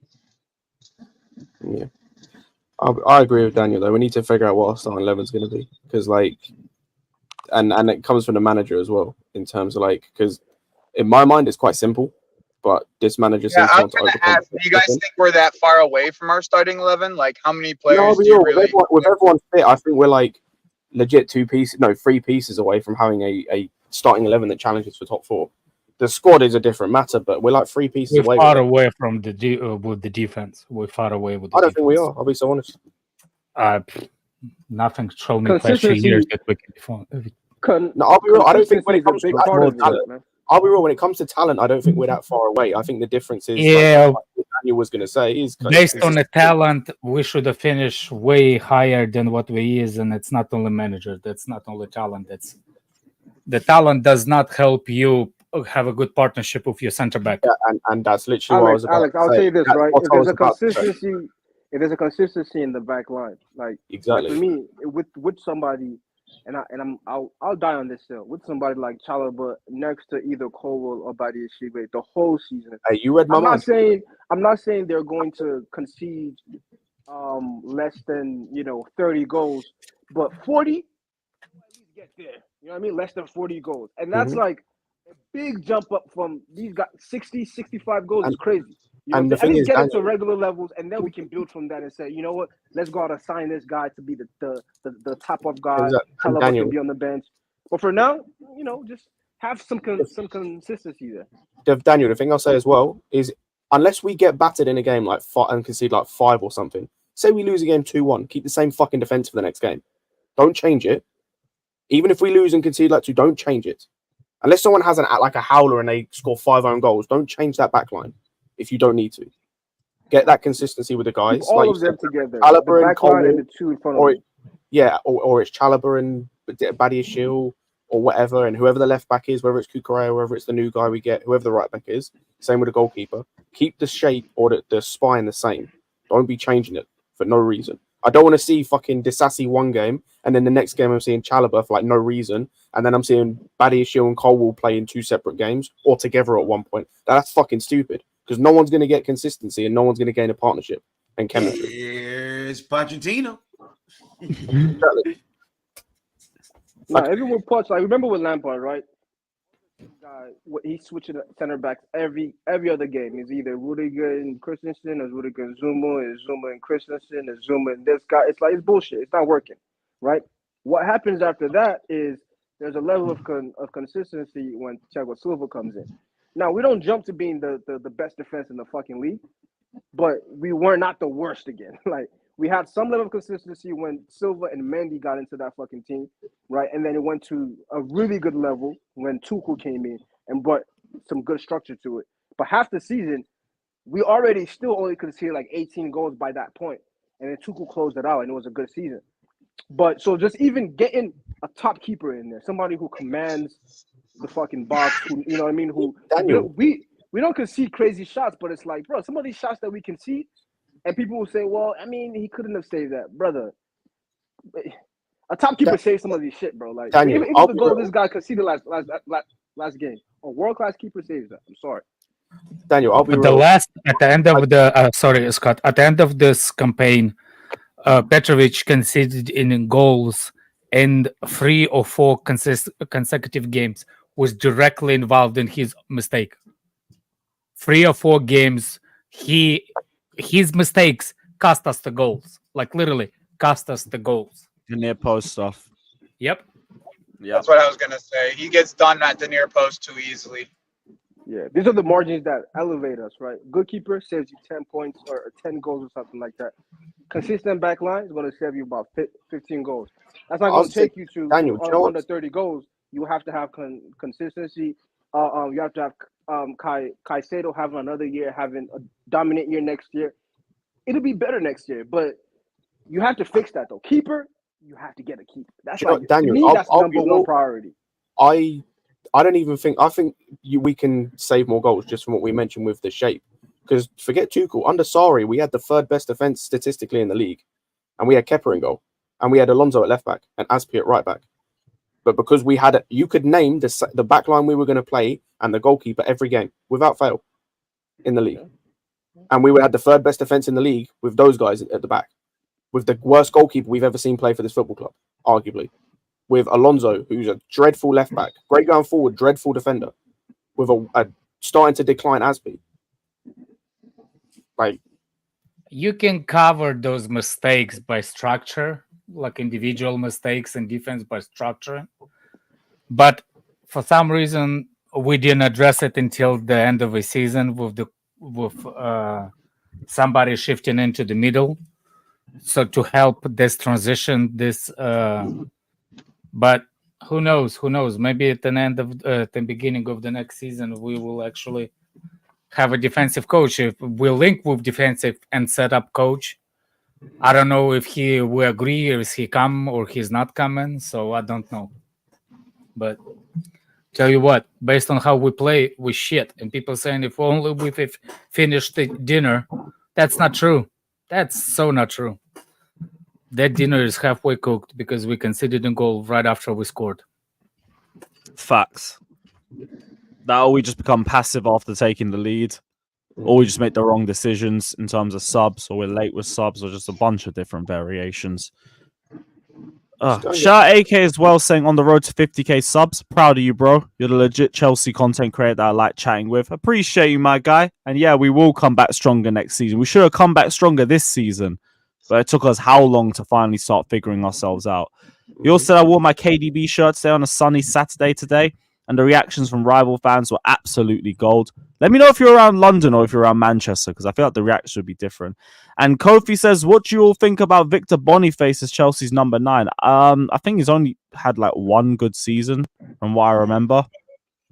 I'd rather focus on someone more proven, personally. But I need to look more into him. Yeah, I don't know how well we did in Belgium, to be completely honest. Speaking of AK, by the way, I just want to say, like, I don't talking to goalkeepers, I like Petrovic, but brother, if I don't care what you have to do, if you can convince Ortega to come because he wants regular minutes, bring immediately. Oh yeah. If Ortega's interested, I've wanted him since that Carabao Cup game last season. I'm 100% down for that. I want no to Boniface, bro. I want Martinez or Oblak. I think Oblak might want a new challenge. You think? Well, ain't he got? Yeah. He's got a massive release clause, though. Yeah, 80 million. Oh, really? Yeah, it was 100. Yeah. I still think he's good goalkeeper, but 120 million euro release clause. Sorry, there's another one. I will take Costa. Oh, what, Diogo? Yeah, I'd take Diogo. There's a few out there. I'll take Diogo Costa, or I'll take the. I'd take the Dortmund goalkeeper, to be completely honest. Kubo. I'll take the backup keeper for City. That's what I'm saying, Jimmy. That's who I want. Because that's the thing with City's goalkeeper, right? We talk about like the what we were talking about earlier in terms of minutes and shit, bro. He's gonna want to play, and like he's way too good to be a backup. Way too good. Like I was saying that the entire City game when he came on, I was like, this guy could be a number 1 pretty much anywhere in England. Oh, he starts for damn near every team in the second goalkeeper from America last season before that also was a good goalkeeper. What? Stefan was not as good as. Yeah, Stefan wasn't as good, and he fell off a cliff before. He's gone back to the MLS. He fell off a cliff. Oh, really? Remember he had the howler against Liverpool, I think, in one of the cup semi-finals. Yeah, he was decent, and then he went to Middlesbrough and just fell off a cliff. I see. For some reason. Yeah, Martinez or Costa. Oh, those are 2 options. I agree with Alex on that. Martinez has been one of the ones that I've been wanting for a while, to be honest. Just because it's the Arsenal game. I need that type of energy at goalkeeper for me if we're not going to have it in other places. Yeah. Those are the type of guys. I'll say those are the type of guys I'm willing to like. I mean, if that would. If we're like, I'm not being funny. If we're looking at fucking Pickford and Ramsdale and these, man, just fucking sit with Petrovic for a year. Oh fuck no. Yeah, I don't believe in Ramsdale. I was gonna say if we're going after these, Ramsdale goes to Newcastle, I think. Hopefully, yeah, like Pickford and these, man. If we're linked with them, just keep Petrovic for a year. I'd rather just invest in him. I swear, Pickford is like a freaking midget. Not wrong. Well, for goalkeepers, not wrong. I think he has had a good season for Everton. He's just no. I tell you what, I don't want that guy from second AC in the, Milan no more. Fuck What, this Manu? guy too. Mignon, yeah, manure. I don't want no manure anymore. He's got shit. He's got an injury problem. Like, I don't know how the fuck my man gets injured so much. I like him, like, and I still think he's quality, but my man gets injured far too fucking much for a goalkeeper. I think Diego Costa, that the Costa guy, he had some howlers, yes, but I still think he's a really good. The one thing I'll say about Costa as well is based on the interviews he was given prior and after that Arsenal series, his mentality is top tier. Yeah, like his mentality is top tier. What was he saying? What did he say? He said something like I can't remember what he said exactly, but it's Arsenal. something like not being scared at Arsenal or something. I can't remember what he said exactly, but he had I think it was an interview either after the first game or before the second game, and like he basically like something along the lines. Yeah, I remember that. Now you mention it. He talked so much shit like in the press conference about basically like not being scared at Arsenal. It's like that's and the they mentality. nearly did it. To be fair, I hear that he's young as well, so he fits whatever model that people are trying to say we're trying to run. We have been linked with him before. Yeah, I'm here for it. Maldini's saying Alvaro Valles. Who does he play for? Who? Alvaro Valles. So he plays for Las Palmas. No, I'm good. No, I'm playing goalkeeper. No, I'm good. This is what I'm saying. I don't want these guys. Like, he's 26. We already have this type of person in Petrovic, where it's like an unproven guy who you can invest a lot in. Like, if we're going to get another goalkeeper, I need it to be a guy that I know for a fact is a proven commodity. I don't need another unknown person. And this is coming from the guy. He's a good sweeper. Very good sweeper keeper from what I'm reading. This is coming from the guy, by the way, reaction time. all about going and find, like 2 years ago, going and finding like the hidden gems. We've done that enough, man. Sometimes there is a time and place to go for the proven guy. I hear it. I can't write him off yet because I'm only just researching about him. What's the name? Is the ladies' manager Emma Hayes is officially got the new job or not yet? Yeah, she's. Oh, that was she got a month ago. That was ages ago. She got a month ago. Where she go? The USA national team. Yeah, women's national team. Yeah, the national team. I thought if it was like get rid of Pochettino, I'll take Emma Hayes. And I know that people are still make fun of it. I said it 4 years ago, and I still say it. I'll take Emma Hayes as a manager any day. The one thing I'll say about Emma Hayes is she would bring the right mentality. I know nothing about tactics, nothing like man management, none of that. Like when it comes to mentality, she'll bring the right mentality. That I can guarantee. That's what that's what I said. Just by Reece James's sister walking in front of Arsenal, point to the bench. You don't teach that. You make those kind of things. You make those kind of angry people. I want the Chelsea Football Club to be like me. Angry bastards. Proper fucking Chelsea. They're beating chests and everything, but just good football on top of it. So I know she does not like she looks like a fucking bulldog, but that's different. What? Fucking hell, bro. Oh my gosh. There's a lot about this Valles. Might be a decent shout.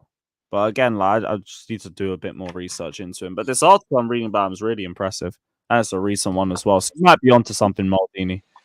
Yeah, no, I've already seen the Max suite. Like, we're not done in South America. There's going to be other South American players. For fuck's sake, man.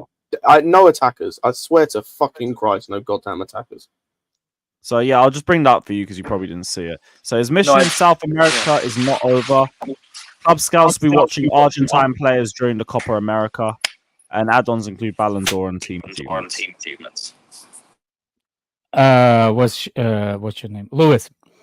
If you look at how she raised her two boys, watch out for those two kids. Make sure that they're at Chelsea Academy because those kids going places if we're gonna play football. Emma Hayes kids. Hey, I'm sure if there's quality, we probably would have already signed them up. Just based off connections to the club alone. They might already be signed up depending on their age. Well, I did see a little video of Emma Hayes with her kids after the game, but I don't It's know if they signed 5 or or anything. yes, The one from 5 the in a doc row. from Chelsea Dodgers. Yeah.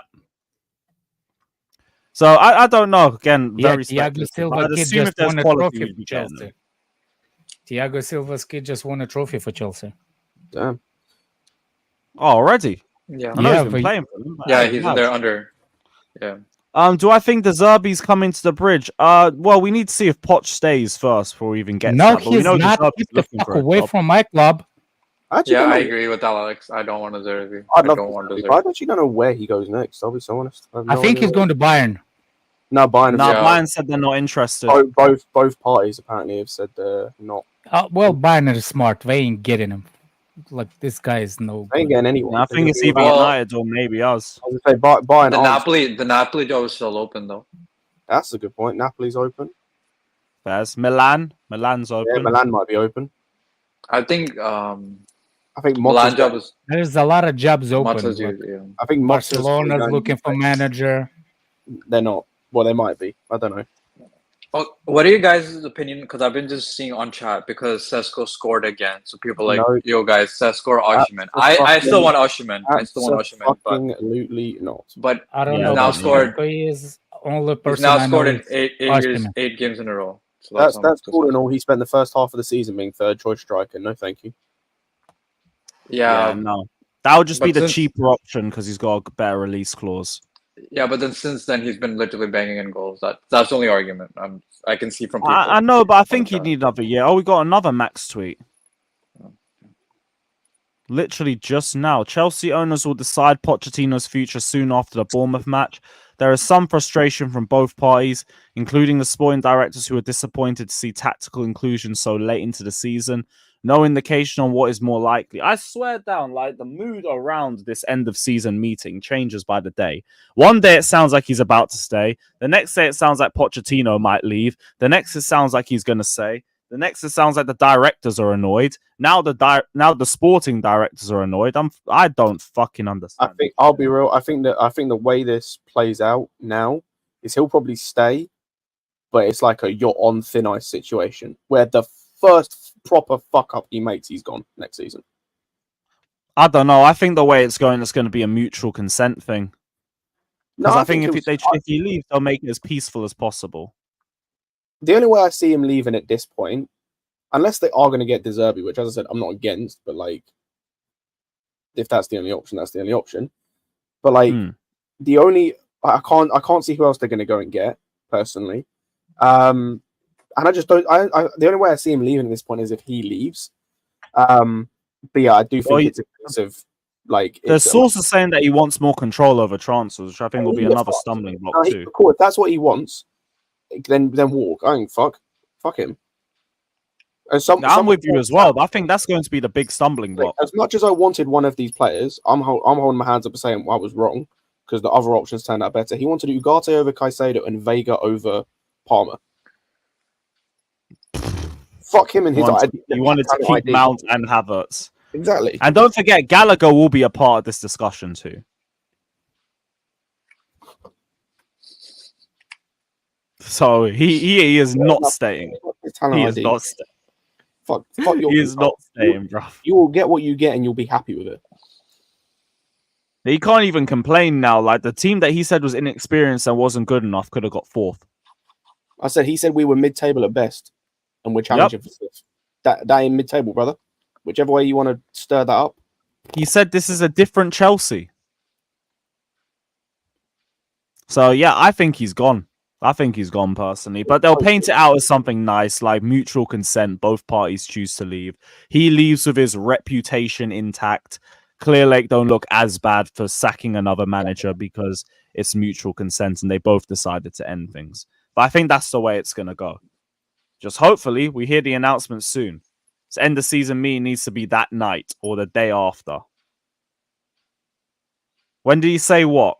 About this being a different Chelsea? Because he said that time ago. That was months ago. He said that so many times. All the quotes about the reality of Chelsea being mid-table was, I think, after Everton away. So keep that one in mind. There was a lot.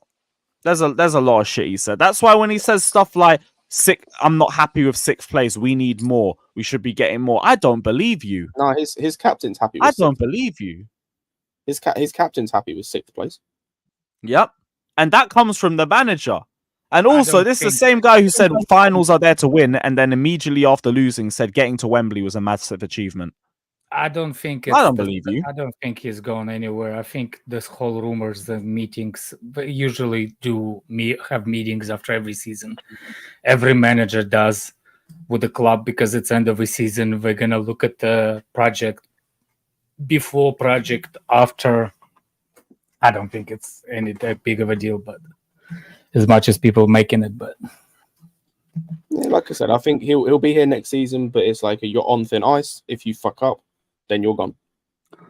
Like that's Yep. how I think it is, and I'd that's be how a I bit think it should be. surprised if they keep him. Not Oh, no, completely. The only reason I think he shouldn't stay is because of the comments he made, but he seems to be backtracking on those. Not that I really care, but like, if he doesn't stay, for me, that will be why. For the comments he made and how he lost his head and how he got Scott, too emotional. His comments made out like he has a shit relationship with the sport directors. No, his Well, he comments said in general, like, He's almost his having a comments, dig while. at. He's almost the, having the a whole dig at them. comments in general, like the way he got so emotional about it and like what he said, like you can't really say that after the season that we've had. He's having a and- dig at the sport directors. But yeah, but like that would be the only reason I think he's gone, and that's why I was so adamant I thought he would be gone. But then that was also before like that report came out of all of the managers that we're not going for.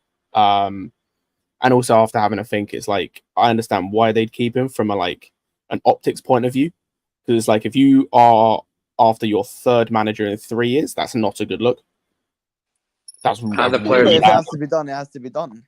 And the players love him. Let's be honest. In all honesty, no matter what This we is what say, surprises me. all Why the players fuck do they love him.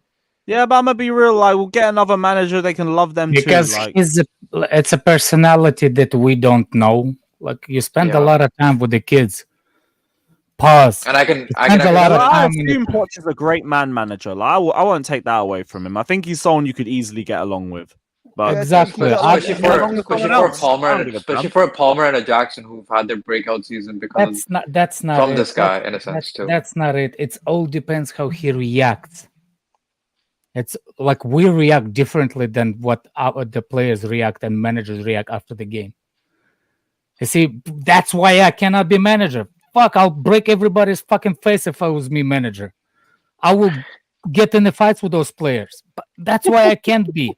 You have to be a therapist Mhm. somehow with those young talent. And he's been around the managing for a long time. That's why So he certain knows guys- how to talk to them. You know what I'm that's why saying? certain guys don't work. It's with okay, young man. players. Tuchel will walk in and they can love him as well. Don't worry, man. Oh, Tuchel's a thank you lovable for fantastic example to bring up. This is why Yeah, you that's don't not bring in a guy- happening. Yeah, that's No, not. no, Let it this is go. why you don't bring in a Let guy it like go, Tuchel. Yo, yeah. Lewis, take this thing on the street so I can actually look at Scott in the eye, bro. Go on, spit, bro. What? Go on. What do you mean This look is in what- the eye? Both of you have your cameras off. I know, but I'm on the phone, bro. This big ass screen This takes is why up you half the don't screen, bring in man. someone like Tuchel, who has shown this season quite clearly that he doesn't have, and in the past has shown he doesn't have the ability to work with young players because he doesn't have the temperament. Because Does he have his ability to thing, work with players though? young players, dickhead. I said Yeah, young bro, players. young or not, fuck young shit, bro. No, no. Well, that's what we No, have. We have Huh? Enzo That's who's what we young. We have, have and it Palmer does who's young. matter. We have Gusto who's young. We have 'Cause you everyone can't who's you young. can't So speak what to are we all doing? players the same way. You understand that, right? Yep. You can't. It's the same as life. Like you can't. I can't speak to you the same way I'd speak to someone else because me calling you a dickhead, right? Like I did. It's in jest, but someone else may react in a completely different way because they don't know I'm jesting, right? I mean, Like- you know what? I want to know who's that player. Yeah, You That's, gotta know someone like that. Exactly. You can't I react to the same way to every player.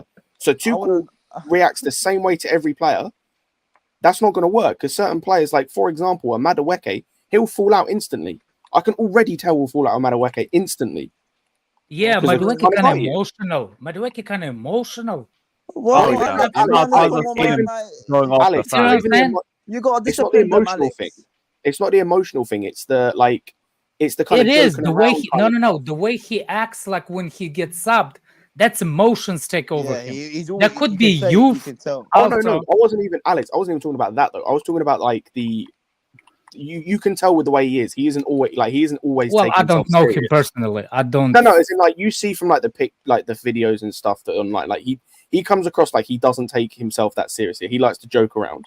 Like, I can already tell he'd fall out with Tuchel like instantly. Yeah, but Scott, what I will say Instantly. is that I feel like Thomas Tuchel's a manager. When he walks in, people would respect him, and then maybe from that, one second. But maybe from the instant respect, instead of throwing their toys out the pram and sulking and falling out with him, they may just have that level of patience and accepting that they should be listening to someone that is more experienced and that has won. How did that go this season? Yeah, with Bayern Munich, by the way. With who did well? Because this notion With that he Bayern fell out Munich, with by half the the squad. He did. He literally fell out with Muller. I definitely know he fell out with Neuer. He definitely fell out with Neuer. I was going to say Neuer. I'm pretty sure he fell out with Goretzka as well. He's falling out with Yes, players he that are did. playing in his big games. I don't get it. Yes, Because because that's why they won him out. You know what happened at Chelsea, by the way? Why is a short someone? What happened at Chelsea when it comes Tell to you the what, players? he fell out with the players. And to be honest, I think he fell out with a lot of the forwards at Chelsea too. Lukaku, Timo Werner blames him for his whole Chelsea spell. This is nonsense. At every single club he's been at, he's fallen out with players. At Dortmund, he fell out with the leaders. Timo Werner was broken before Tuchel walked in. Cool, then forget us. Yeah, Werner's a waffler, but he's still fell out. And Lukaku ruined the Chelsea career. No, forget us then. At Dortmund, he managed to fall out with every single one of their leaders. Even Royce. No, Royce wasn't there. He fell out with Wiedenfeller, Hummels, Blaszczykowski were the three leaders in the dressing room, and he fell out with all three of them. How do you do that? On the other hand, I can give you players that adore him. Why are we talking about Tuchel? Because the idea is to bring Tuchel to every single time he joins. He talks about Tuchel. All the time. Tuchel's not going to join. Let it go. Listen to the song.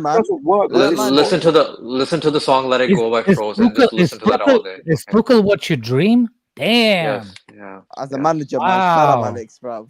You know they finished third. I dream of titties and asses. Wow. Yeah, they finished third, by the way. Third. They finished third, by the way. Motorboating. Yeah, they finished third. What do you call it? You're Michael Buffalo. Shut up, bro. They almost finished fourth, by the way, to Stuttgart. To freaking Stuttgart, by the way. Wait, who finished second? Wait, who finished fourth? They almost finished fourth, I'm saying, because they were tied. They're challenging. Yeah. Stuttgart. Bayern. And he also almost slapped out Real Madrid. No, Bayern were nowhere near. No, Leipzig are like 7-8 points off Bayern. Bro, they finished third. Okay, Scott. So who's your first Yeah, he choice finished if third. Fox He finished gets fucked third. No. Say it again. Who's your option if Pochettino fucks off? First choice. Flick. Yeah. Yeah, you know what? Fuck it, bro. I'm down with Flick, 100%, bro. My manager. Then after that, I'll take that. After that, we're fucked. I'd take Cameron. There's a bunch. The thing is, there's a bunch of managers I'd take that I'd be happy with. Sorry's homesick, man. Leave him alone, man. He's homesick. So yeah, I'd take he's Sarri, homesick. He wants to come back to London, I'd bro. take De Zerbi, Amorim. De Zerbi, do me a favor, bro. Who's this guy singing? Amorim, wow. De Zerbi, wow. Yeah, I'd take all of them. Any of them. Well, Zerbi's actually got good structure and build-up play. Bro, I'm looking at this. Bayern had the most losses in the top 5. Who's watching the fight? He got no fucking structure.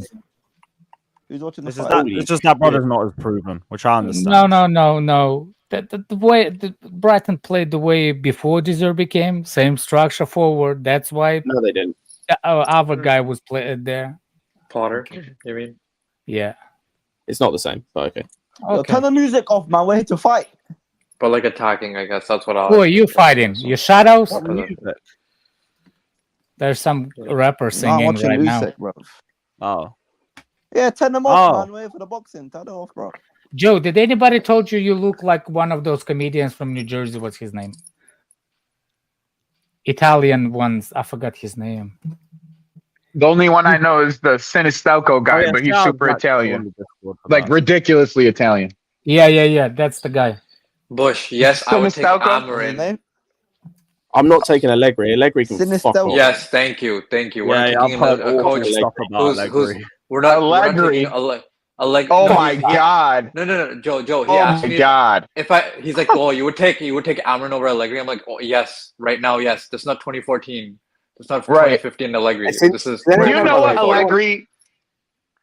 You know what Allegri's done since he's came back? I was about to Joey. I was about to say fourth place. Anyone know out of interest since he rejoined Juve how many trophies they've won?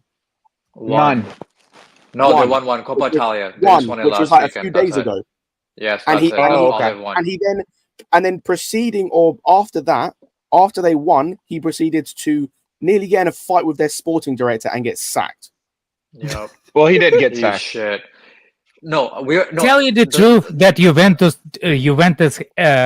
like Keep him away. like the ownership, they all get in an argument. Everybody gets an argument with that ownership. That ownership is specific.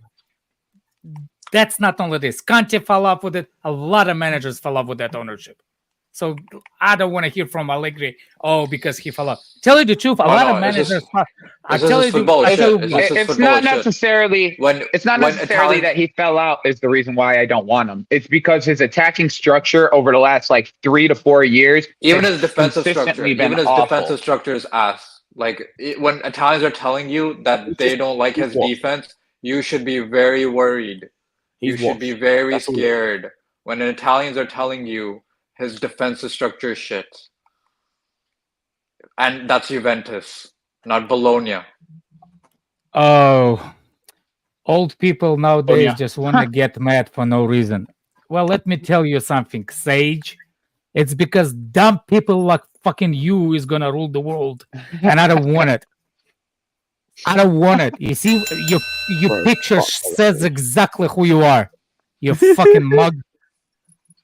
That's why the old people getting angry. It's because the fucking generation like you is gonna be ruling the world next, and I gotta be afraid for my kids because of you, you fucking twat. You never know. It could be someone else ruling the world. Hey, man. I like how Alex. From the same I like, pot. I like how Alex has thrown in like English slang into his like him ripping into people now. Like he's been using more and more English slang. If you've noticed. It's like, because I'm fucking talking more with English people than Americans. I don't have no neighbors. We don't meet up. I have neighbors, Don't but worry. they're all ancient. We're your neighbors. We're your neighbors, man. Bush, they're all definitely ancient. trolling. Pep would make Allegri his bitch. Yeah, straight up. Yeah, He would be the- I'm he- with he would- Emmanuel as well. Keep Allegri's terrorist football away. We don't need that. Yeah, no, Keep him trust like me, that. trust me. He has he has the worst defense I've ever seen ever in Juventus. Chiesa has regressed.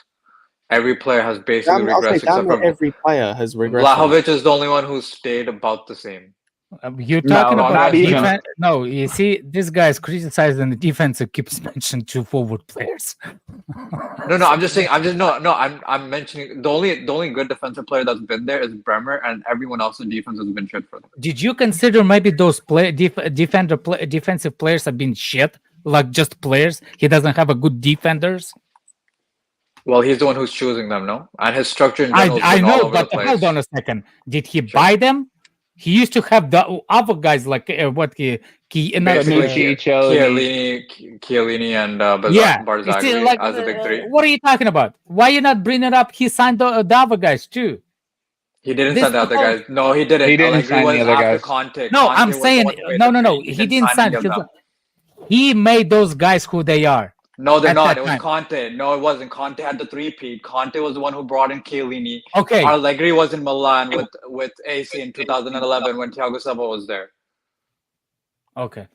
Whatever. It was Conte Just who won the saying. three-peat Okay. and created Do that. you that do you defense. want any of those defenders that to come to Chelsea? Yes, Bremer. That's about it. Wow. So, but you blaming manager, but you rate only one defender. Okay, so I'm sorry. If the, Okay, the structure exactly. is if the structure is dog shit, if the structure, so that's like saying Literally what we Rudiger, right?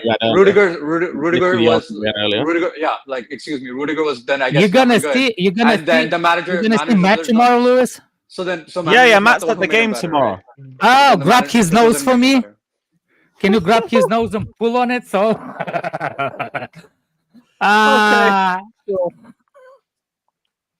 Sure. Alex, Yeah, it it's doesn't really make kept it doesn't make sense when no one rated Rudiger, and then because of Tuchel's structure, now Rudiger became amazing, right? It's because of the structure, and that's what we're complaining about with Poch too. There's the defensive structure, and these players are better than they are defensively as well, right?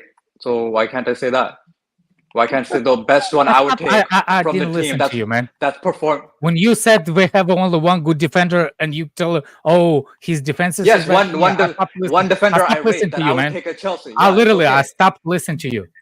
It's all good, man. Sorry. Can Lewis? Can you bring up Bush's Big comment up, about Matt. them being Allegri being head to head with Inzaghi? Wait, what?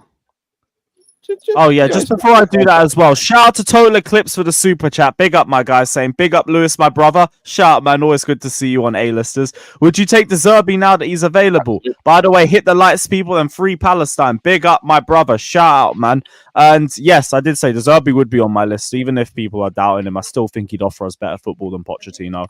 But we'll see. Like, there's plenty of clubs that are going to be after him. We're not going to be the only ones. United, Barca, potentially Milan, potentially Napoli. There's plenty of options. But yeah, I would. So what do you say? Allegri went head-to-head with Inzaghi in the title race until March because Szczesny, that Arsenal reject, B-Tech Fabianski. They spent large portions of the season, by the way, outside of the top four. And then finished fourth. 15 points behind Inter. So no, they didn't go head to head with. Yeah, and this is I'm sorry, Kishan, but I'm not. I'm sorry, Kishan, but I'm not gonna listen to the guy with the bedazzled pants. Sorry. Why? Who's terrorist? The guy who wears bedazzled pants? No. The only terrorist was Vince, and we got rid of him. He's gone now, thankfully. Allegri's a terrorist. Yeah, you're the stand next to me. I'm row Y. Let me know, bro. Let me know. If anything, pause, Matt. Pause. Oh shit. Oh. This guy. Fucking hell, bruv. Told you, grab his nose if you see him. Fucking mad. Also, one thing we didn't bring up: Gallagher bidding war. Aston Villa are the next club. Show interest in Conor Gallagher. Huh? Yeah, Aston it is Villa. Yeah, they're interested. Huh? Yes. Villa want Conor Gallagher. Let me bring it up. Villa, Newcastle, and Spurs all Yeah, bidding war, man. 70 million, man. 70 million for Gallagher right now. Okay, mate. So Aston Villa are among the clubs who have shown an interest in Conor. I understand Usyk's not costume, but whatever clothes. They've expressed an interest ahead of what will be an important summer for the club. Good relationship at board level between Chelsea and Villa, whose striker John Duran was a target of the club. It's unclear whether Chelsea remain interested in Duran. They wouldn't consider a swap deal. Villa have to be wary of staying within PSR restrictions, which will limit their summer budget. We've valued Gallagher at 50 million, and his excellent performances have not diminished his worth. But with 1 year remaining on his contract, Chelsea's asking price might have to drop. But Alex, yes. you look like Usyk, bro. Bro, I don't believe this for a second. To play where? To play over who? The backup John McGinn. He's a B-Tech John McGinn. Yeah, even with Tottenham, the question is to start over who? No, Tottenham I understand, right? Because their midfield is a mess. So, like, I could understand if he plays, because, like, they're going to probably get rid of Højbjerg. Like, they'll probably get rid of Lo Celso. So, like, there are spots in there for him. Where's the spot in Villa? Where? Where's he playing? I mean, they play in Champions League now. No, they're going to be playing Champions League. It took them ages for Tielemans to play. And then he finally started playing, so he can't even play. He won't even play over him. Won't play over McGinn or Louise or Kamara when he's fit. like I'm not even saying, like, if they want him, I just don't believe this for a second. By the way, I don't know how serious it is. I'm just hoping we can get a bidding war out of it. Usyk, are you watching it? The costume here? Yeah, I understand that. I understand that. I got it on. Why is his helpers come as Robin Hoods and Men in Tights? The guys that walked with him look like a Robin Hood's Men in Tights movie. Oh, fucking hell, bro. I understand Usyk is the like traditional Ukrainian like back in the days. By the way, I guess that FC Policia, it's a Zhytomyr's team that apparently got promoted to the main league, Ukrainian league. That's why he's FC Policia. Wow. You look like him, Alex, man. You look like Usyk. Yeah, on the McKenna links as well, I don't believe there's anything concrete in that. I think he's just a name on the list. That's about it. And he just got put out there because, again, it's easy clicks and everyone's going to rage about it. Just like Company was last year. Manager, what the fuck? It's just like how Company was last year when we got linked with Company last year. Same exact shit. Yes. Forgot about them Company links. But yeah, don't worry about no McKenna. Like, Fabrizio ain't reported it. Ornstein ain't reported it. Nobody actually reported it. What is Bayern doing, son? What the fuck is Bayern gonna do with their manager situation? Fuck knows. Maybe. Like, I thought De Zerbi was gonna be for sure. Like, I thought. I was gonna say Flick's the one that makes the most sense, and like they should be doing everything they can to get him back. But like they can't obviously keep Tuchel, and I think they were stupid to even try and keep him anyway. Like rekindle that. I don't think De Zerbi goes back to Italy. By the way, I don't know where he goes. Maybe he goes United. United might be one. That's actually a great shout. I didn't even think about that. That'd be a great move for them. What, United? Yeah, that'd be fantastic for all parties. I'll be real. Well, it'll be fantastic for all parties if United, if Ineos actually get rid of the players they need to get rid of. Mm-hmm. That's what I was about to say. They want to see or go as well. The Zerbi won't go Ajax. Like the amount of guys. Not enough technical players on that Manchester United team currently for De Zerbi to be comfortable with that team. I don't know. Anywhere close to be comfortable. I think he can still do something in terms of he could set a foundation because like Brighton didn't have too many like technical players, like mad technical. Even like Caicedo wasn't mad technical. He was he was decent, but I think he could get them to a respectable position and have them playing good football. And set a good foundation. But yeah, they will need an improvement on players. But I think the most important thing for them is just get rid of players. Like, just get rid of players. Yeah, they have to shorten that squad big time still. Yeah. But yeah, I think Flick it goes to Bayern. Apart from that, I genuinely don't know what they do. Like, I have no idea what they do. I don't understand. They might as well try to go for the Stuttgart guy. That's what I was thinking. Maybe go for Hernes, but like... I don't think Flick is going back to Bayern. I'm still unsure about. There's no way he's going back to Bayern. No. What, Flick? Yep.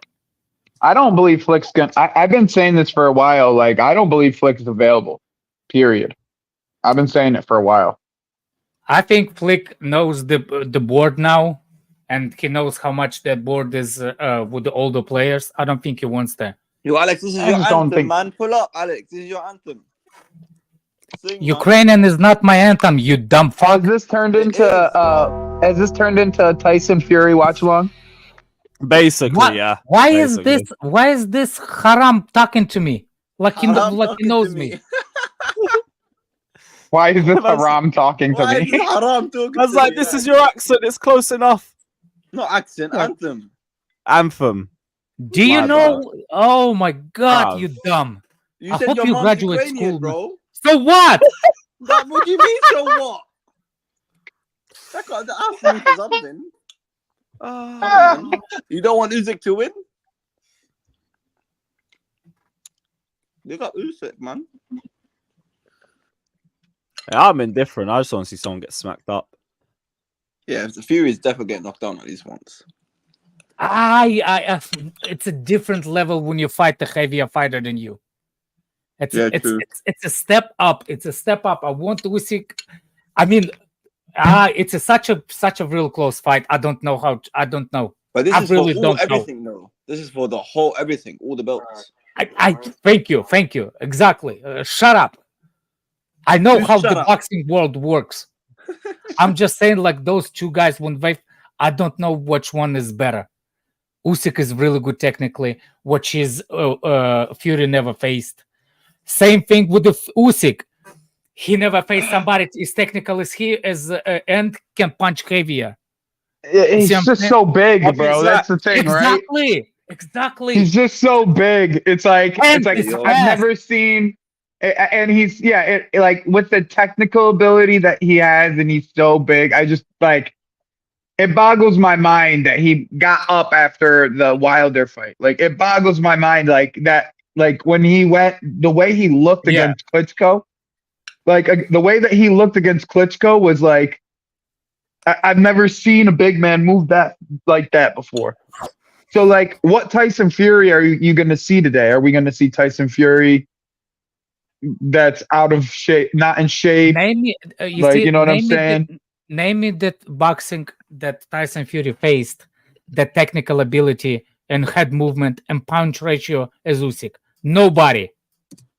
Everyone he fought is the standing heavyweight. Everybody. I would say Klitschko the first time he was Klitschko was in retirement community. No, I'm the first time though, Alex. I'm not talking about the second time. Yeah, this is the first time. The first time. Klitschko not even close to what Usyk is in technically. I don't know. He's just quicker. That's the thing. That's the thing about Usyk. He's so much quicker. He's not even a real heavyweight, bro. He's like a right underneath the heavyweight. That's what I'm saying. Cruiserweight, I think they consider it. Is that Robin Hood? It's light heavyweight.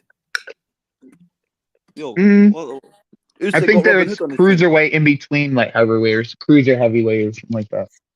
No, you might be right. Light heavyweight. We have a weight class before, how you say it, before the heavyweight, and that's where it was. I think he could get down.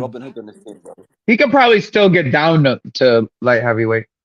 Well, Usyk had to gain weight a little bit to be fighting him. They put Joshua and CR7 right next to each other. Yeah, somebody had to explain to CR7 how boxing works. But Anton Joshua is not that. The guy is the wood. The guy is a stiff. Pause. I never rated that Joshua guy. Never rated him. Looks like a fucking stiff. Yo, is that Robin Hood with Usyk, bro? What's going on here? That's what I'm saying. Those look like the guys beside him. Not Usyk. What is that outfit, bro? It looks like what's that colorway as well, bro? Yeah, like why isn't it blue and yellow? It should have been blue and yellow. No, it's because of a football club that his football club is promoted to the first Ukrainian league from the second league. He owns it. Oh my! Apparently, FC Policia. It's Zhytomyr или Zaporozhye. Yo, man, send Mudryk there, man. Of course, Mudryk is there. Probably. He said goodbye. No chance. No, I'm saying send him to the club, but not to the. I've just seen this as well. From a couple minutes ago. Feeling within Poch's camp is that he wants to continue at Chelsea next season, but he wants a bigger voice on transfers. Review will happen a few days after Bournemouth. Manager club will speak. So again, another source saying it's a bigger voice. Look, Scott, here's the thing. He can have a voice, but we don't have to listen to it. I was gonna say, ignore every fucking recommendation. We can have a voice, but you don't have to listen to it. Yep. Put that you can talk about it. Best thing for the boxing ever. Somebody to do it. Arab touching Ronaldo, bro. If did you see the hand on his leg? Who the fuck is he keeping? It's haram, is it? It's haram. Nah, bro. Who is he to sit next to Ronaldo, bro? Fuck off, bro. Probably some sheikh, bro. Probably some sheikh. What are you talking about? Fuck him. Look, listen. He probably got more money than Ronaldo. That guy. Probably, the best thing for the boxing, if all those belts are gonna be unified just like UFC under one same owner, you don't need to have 6 different fucking belts. There's nonsense. They need to simplify it, and somebody needs to buy them. Somebody needs to buy a boxing and simplify it. And I think Saudis, how they did it, what's the name? Golf, they should do with boxing. Agreed. Simplify that fucking sport. There's nonsense. 10,000 belts. It would make it 5 times better. It will make it easier for people to follow. It's actually closer to happen. You know what the problem is, though, Alex? Is these promoters just never let go, bro. There's these old ass promoters. They never let go to shit.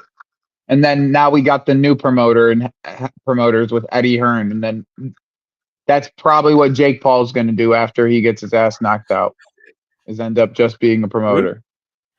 Jake Paul, you know that there's no knockout in that fight rules. There's nobody knocking out nobody. No way. I don't believe that. Yep. This No fight way. is going to be exactly like that other fight Tyson had. I saw that it wasn't an exhibition. It was a real heavyweight fight. I thought I saw that on Twitter. Maybe I mistakenly read that. No, apparently it is. Exactly. There's no reason for 5 belts for one weight class. No reason. Fucking nonsense. Yeah, why are you talking about Hazard, Scott? Because I'm reading some of these fucking comments from a particular person, some nonsense. Hazard's not on the level of Cole and Ivanovic, and put him in the same conversation with Willian. No. Where is I beg, hey, Joey or Danish Maldini, do your thing, please. I beg. I'm not looking at that shit. I mean, hey, Danish Maldini, if you're here, you do don't your have thing. to be blocked if you think I don't understand that. There's a person's opinion. He never watched Ashley Cole. He never watched Ivanovic. That's what I'm saying, bro. Every time I talk to this kid, you got to understand that this guy is a fucking 15-year-old.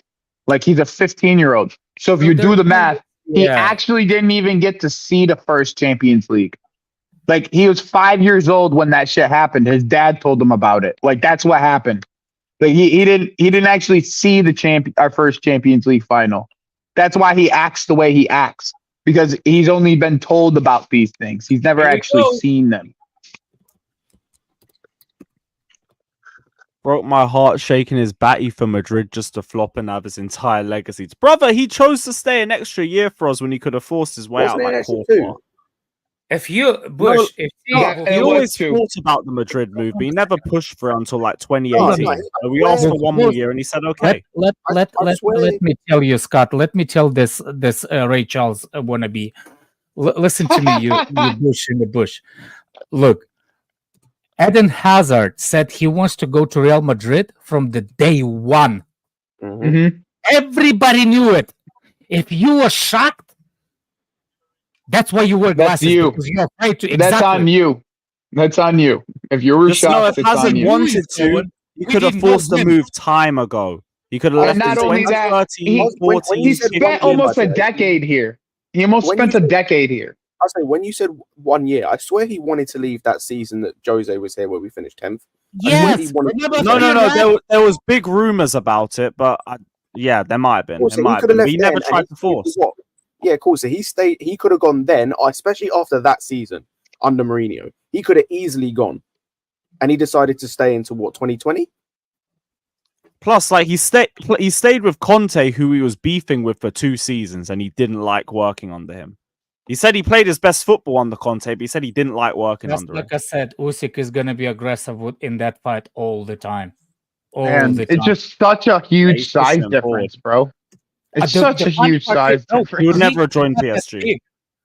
Hand reach is not that big a difference. Like length, like reach on an arm. It's not that big. Usyk is always going to be the guy that throws more punches. He's lighter. I just don't know how Usyk will get one of those. I think he has to beat him by decision. Like, there's no other way for Usyk to beat him. What I'm saying. Yeah, that's what I'm saying. Usyk doesn't have knockout power to hit that kind of alien down. But if he stays away from Tyson looks pretty quick, though. I'm not gonna front. He does look pretty quick. But that's a first round too. He's trying to use his reach as advantage, from what I'm noticing. First round is the one that usually you try to figure out the distance, like you get the distance. There's a good left hook from Usyk.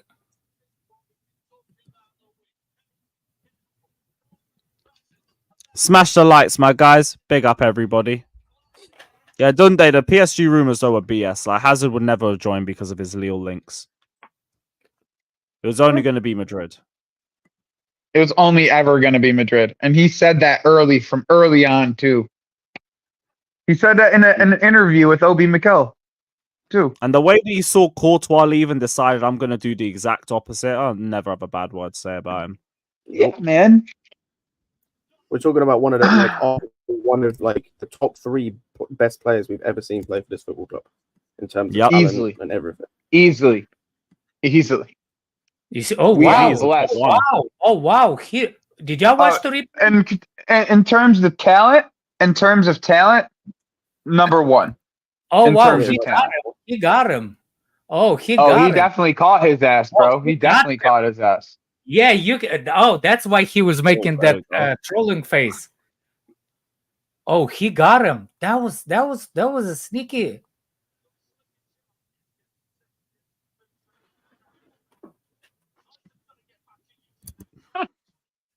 It would be funny if Usyk won though, just because how much shit he talked. Tyson has been talking for so long. I don't really have a horse in the battle. I just enjoy watching it. Yeah. Neither do I. To win. I'm just here for vibes. So I was going to watch the boxing. I tell you the truth, I I like Gypsy King too. He's like fucking talented boxer. I don't want him to, you know what I'm saying? Like he's such an anomaly for the boxer, and it's like you want to respect those guys, you know? Yeah, You know of course. You always want to get. I never I don't think I've missed a Fury fight in years. I mean, it's been years, bro. I don't think I've missed a Fury fight since he won the title originally. I just like the sport of boxing. It's like went down on levels, and like you know what I'm saying. And the heavyweights are not the same. And well, there's just not enough quality in the same weight classes. You can see the big drop between what's his name, Gypsy King, and the rest of them. You know what I'm saying? So it's kind of like you wanted to plus. I don't even consider Usyk a freaking heavyweight. So it's like exactly. He's just coming up because he's good enough to do it. Well, because he's big, cruiserweight, but he's big. Yeah.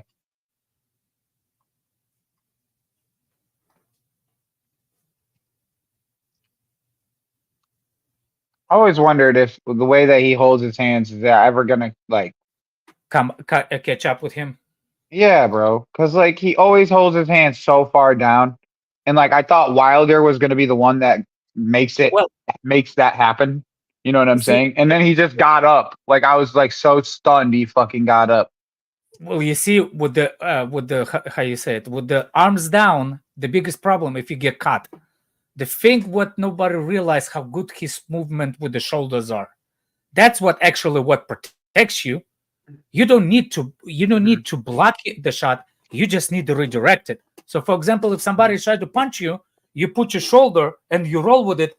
That thing comes after you know what I'm saying? It's not as strong. Yeah, I know. I know. You see what I'm saying? So the way he uses his shoulders is a part of defense. It's the way. Right, but even then, the sides of your heads are wide open. Exactly. Regardless on no matter how much you want to use your shoulders, the side of your head is wide open. Unless you're Mayweather, where you're using your shoulder and your hands at the same time to kind of block these type of punches, then that shit doesn't happen. At the same time, those things are good cut. Oh, he caught him on the uppercut on the way in. He caught him. I'm just a bit behind. I'm just a bit behind. Back. Yeah, well, it's hard to judge. Ooh. Fury definitely caught his ass on that uppercut, bro. Yeah, on the way in, he caught him. Yep. That's probably 1-1. Probably. I would say that's probably 1-1. With those refereeing, who fuck knows? Давай, Sanyok. So there's the PFL. Have you ever watched the PFL, Alex? What's the PFL? It's like UFC, but it's like a lower division of the PFL of the UFC. So basically, the cool thing about the PFL is they'll have live scoring. So every single round, you get the score. I see. Like you'll get it's a 10-9 round right at the end of the right before the second round before the next round starts. It's like a testing ground of these new rules and different things for like the UFC. You know what I'm saying? You know, the Joe Rogan wants the what's his name to get the boxing under UFC. What's his name? White. What's his name? The UFC owner. Yeah, Dana White. He wants Dana White to take over Well, the problem is, once again, like I said, it's like all the fucking promoters, the Eddie Hearns of the world, and those guys, they're never gonna let up, and those are the guys that control boxing. Yeah, Fury got adjusted. Fury got adjusted. He found the distance. That jab is effective. Usyk cannot come in on in anymore. It's easy. He adjusted after the but you're gonna see Usyk's going to the body a lot now, so he's just leaving his head kind of open for that, so he can get inside. Yeah, I'm saying like the way I think he got adjusted. Usyk gonna have a harder time going in now. Well, that was always gonna happen. That was always gonna happen. That looping left hook from Usyk is going to be harder to reach. Yeah, he's gonna have to set it up differently. Yep, either roll under it and go for the left hook, or double jab it. He has to time a jab too. If you could time a jab, you could get inside. But damn, Fury is fast, man. Yeah, that's what I'm saying. He's fast, bro. He looks fast. He looks like, that's the thing, is like what the question when you coming into these fights is, what Fury are you gonna get? Are you gonna get in shape, really quick Fury, or are you gonna get big body Fury, and he's gonna lean on you? You know what he reminds me of? He reminds me of like, yeah, he's definitely in shape for like what his body type is. He's definitely in shape. You know what Fury reminds me of? He reminds me of like those like carny boxers, like fucking like the carnival. You go to a carnival and the guy's like a boxer. He has like a weird shaped ass body. He looks like a circus freak, to tell you the truth. Yeah. You know, the guy that lifts heavy stuff. Usyk adjusted. Arms Usyk are really adjusted. skinny. Fury. Woo! Fury threw a combo there. Yeah, this is another 2-1 Fury. I don't even know if Usyk can. I don't know how long Usyk could last in there with them like that, though. I haven't watched enough of his fights. Oh, you're gonna get a lot of those back of the head. That's what Fury does. Is once you clinch, you're getting one to the back of the head. It's 100%. Get used to it, buddy. As soon as you're in the clinch with Fury, he's gonna hit you in the back of the head. It happens on every fight. It happens with the taller fighters. It's always there. And they know what they're doing too. Is the funny part. Yeah. Do you see how Fury goes with the uppercut and just goes immediately with the hugging, with the clinch?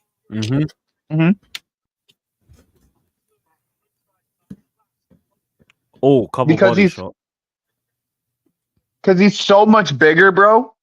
Like when you're grabbing on someone like that and you're just leaning on him, because that's what he'll do. He'll throw the uppercut, grab you, and just push his body on you.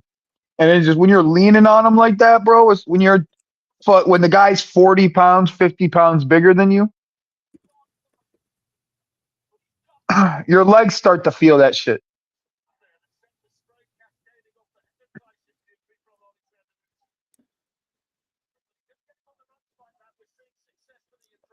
Oh, Louis, you see you listen to the new Bugsy Malone album that just came out? Nah, I didn't even know that it dropped. I don't know if it dropped. I just got the CD, and I got this hat. Look, jeez, that's sick. I know I'll be listening to in the gym next. Well, I ain't going back till Monday. I think it's called The Great British Dreamer. I think it's the name of it.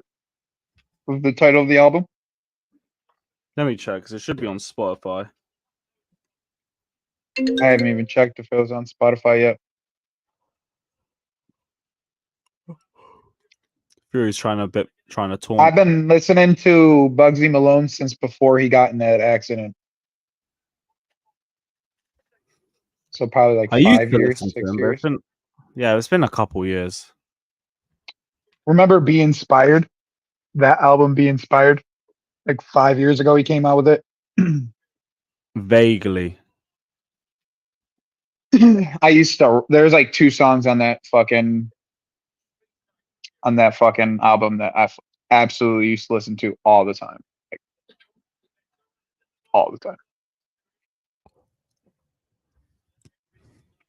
I said Inter Miami are playing tonight. Yeah, I'm going to a local game tonight. What, the Inter Miami game or No, like a division? local team. Yeah, different okay. team. What team? It's called Phoenix Rising. DDA Drogba played on that team. Oh, Phoenix Rising. Jeez. Mm-hmm.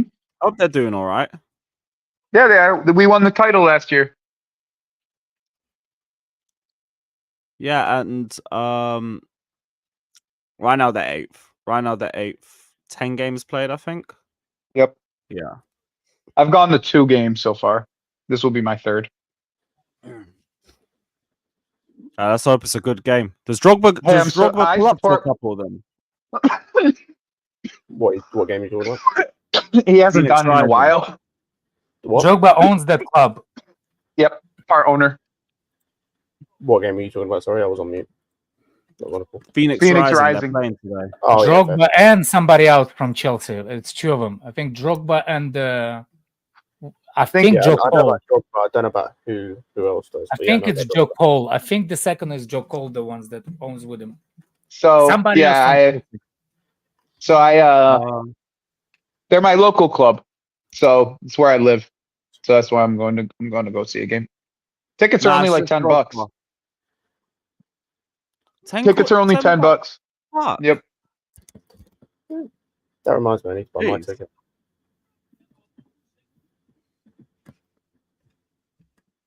Ooh. So far, Oh, what, Fury when has you're in been the good. US? I think Yeah. Fury is winning. There's a cup 30 underneath bucks. the U65. $30. Yeah, like Jeez. the ones I found are like 36, I think. I need to check still they're the same price. But $36. Jeez. Only annoying thing is it's going to be in Yankee Stadium, which kind of sucks because I'm going too early for the new stadium. Are you going to US, Scott? Yeah, in July, first weekend of July, I'm going to New York. Nice. All right, so hope you have a good time, man. Yep. That's the good part about Yankee New Stadium. I York. want to have a look at that ground. You leave after that. You don't have to stay there. You know what I'm saying? It's cool. I've been to New York once before as well, and I really liked it, to be fair. Like the last time I Yeah, went. that's what I'm That's a saying. Like, baseball ground. Oh, nice. Yeah, no, they NYCFC play their games in Yankee Stadium because they don't have a proper ground. it's so chaotic in New York. So chaotic. Yeah, but some people thrive in that, Alex. Like me, I thrive in that. Joe. I grew up in the big city. I know what it is. I just kind of outgrew it. Maximiliano Morales plays for New York CFC. Yeah. I feel that. I'm starting to get that way too. Now that I own a home. Like it's a He's been completely injured at the different. He's injured at the moment, which sucks. When I was young and you're like, oh, let's go to the discotheque. You know what I'm saying? Like, let's go back, with that. Or just go to the arcade. Back in the day, bro, we could just go to the arcade. That's where our spot was the arcade. We just go to arcade. They'd just do bad shit out there. Get into so much shit. Then it was like we had like the gun range, like with the air rifles, you know, like you hit the targets. Back in the day, I remember. And then we had paintball. We had paintball places too. That was the other big thing when I was growing up. Yeah, we never had the paintball. A lot of people, a lot of my friends. were That's into American paintball. thing. That's American thing. Paintball. Now it's a big Yeah. thing. I know because some of my friends are doing it. But Yeah, we've had that in London for as long as I've known. Yo, he hit that. I'm telling you, Fury's so dirty, bro. He a dirty ass fighter, and he don't care that he dirty. He just out there fighting, son. yeah, He'll throw bot. He'll think Oh, he tried to go low hit again. low. He'll hit him at low. Yeah. He'll hit him. He'll hit him behind the head. He'll make you go through hell in that fucking ring, bro. He'll make you go through hell. He don't care, bro.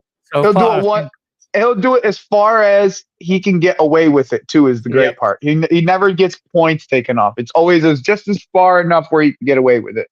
I think he's He'll get warned, So far, he's and winning. then- So far, he's winning. Oh yeah, for sure. It's 3-1 right now, and he's winning this round too. You can make it 4-1. I think he lost. He's slow. Usyk's slowing down already though, dude. It's just not looking good for him. Not really. I don't see it. I think he actually won this round, and I don't think he's slowing down. I do. He looks visibly slower, in my opinion.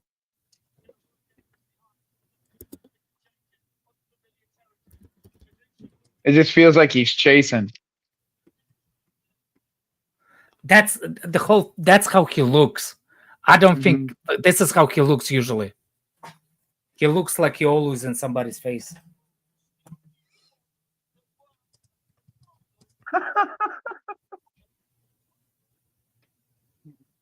God damn.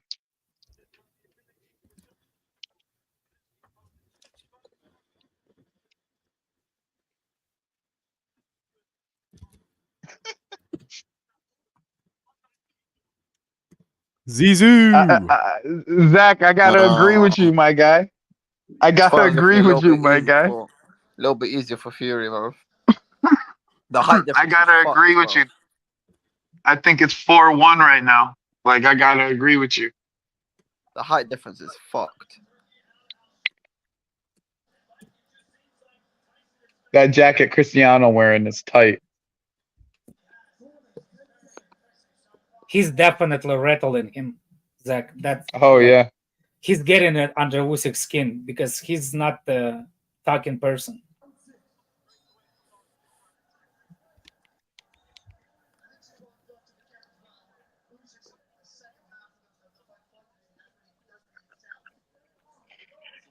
You see, he uses Fury is a rattler, though, bro. Fury is one hell of a rattler. He's not even using his left hand as a jab. He uses it as a stiff arm. Yep. He's like that. He puts it in front of him. It's a distance. It's Get a him out the distance way. gauger. It's a distance gauger. I That's know what that. it is. But no, it's a distance gauger, and also it's not letting him Usyk come on in.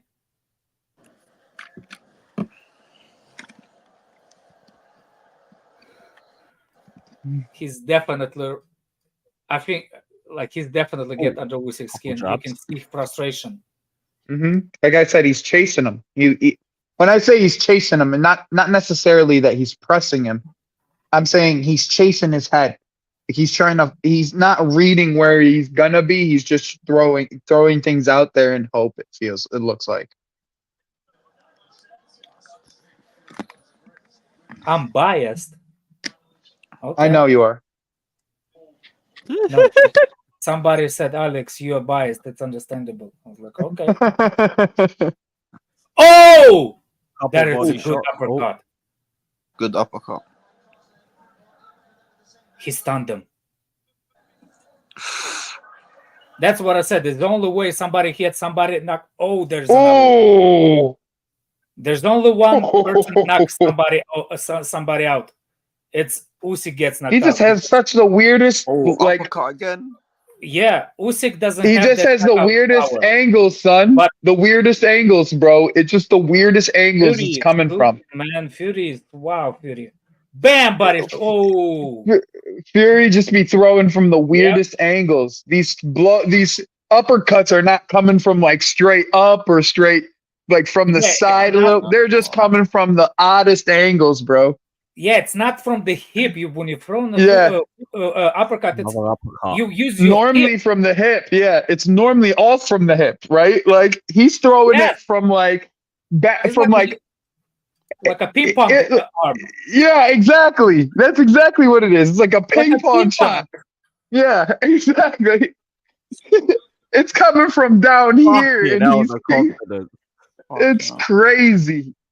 It's like he's hitting a forehand in ping pong. That's exactly. Bro, that's what I'm saying. Him every time. This is why I like. This is why I like Fury. He's such He's an artist out there.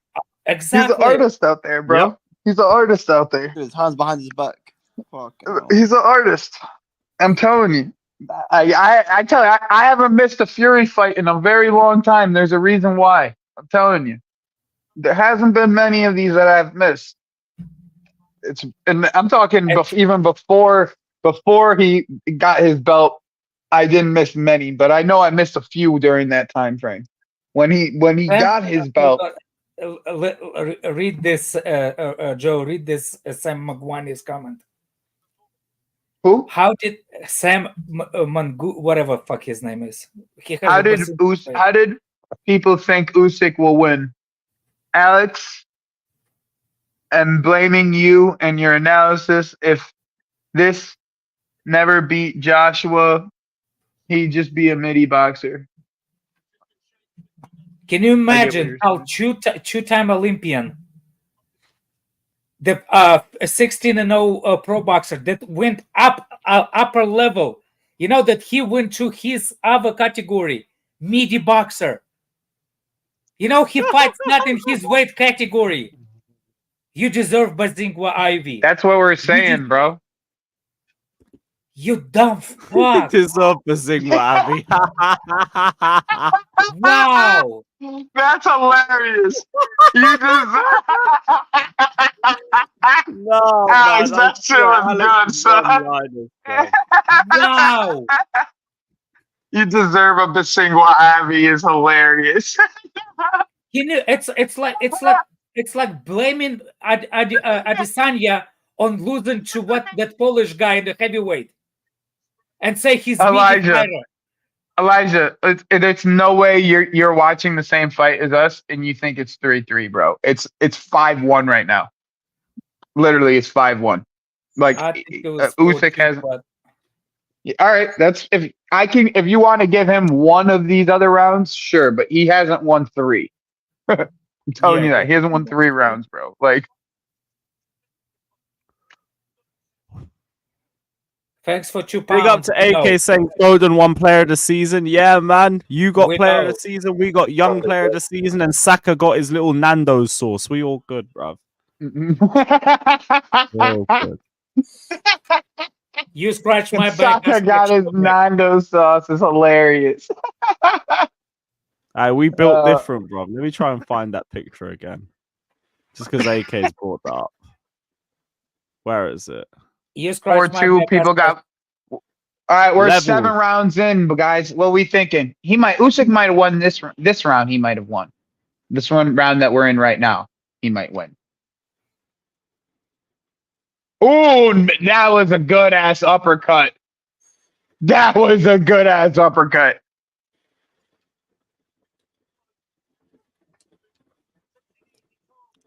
Shout out to AK though. Big up, my brother. Hope you're good. Hope you're good.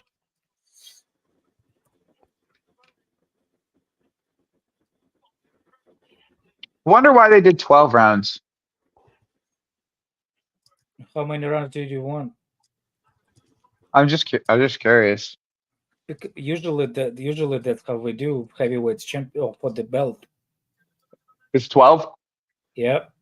I'm trying to think if it's just heavyweights that I'm thinking of that is 12 because I know that when I watched Lomachenko, it was 16, I think. But well, Lomachenko is kind of coming back into the rhythm again. Finally, what a great boxer he is too. But didn't he just beat somebody? Yeah. What's it called? What's his face? The Australian guy. Kambosos? Or has that fight happened yet? Zach, yeah, I will be. It depends. Wow. King and Queen of the Ring. Yes. Wow. Yes. King and Queen of the Ring, bruv. Wow. When What? is that? The next WWE pay-per-view. When is that? I need Yeah. UK time. AK, we're kind of far away from Leeds. Me and Joe especially. 5 p.m. Okay. Same time as the FA Cup final. Fuck's sake. Oh no, it's after. I said I'm in Leeds if you want to drop by. Brother, do you know how far Leeds is? So I can't just drop by Leeds. Although I was in Leeds a month ago. I did a shoot with William Hill up there. But I don't know when I'm going to be back in Leeds. Depends on if they win All the right, playoffs. so we're or saying not. 4-3. We're saying 4-3 so far. I think it's 4-3, but Okay, we'll say 4-3 so far. I think Usyk woke up a little bit. Yeah. I think he got that second. What's the name? Second wimp. Win. Second win. Yeah. I said second wimp.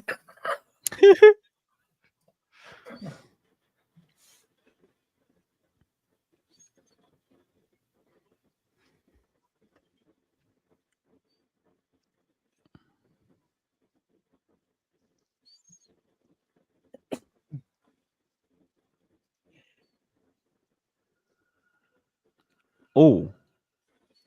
Stop fucking complaining.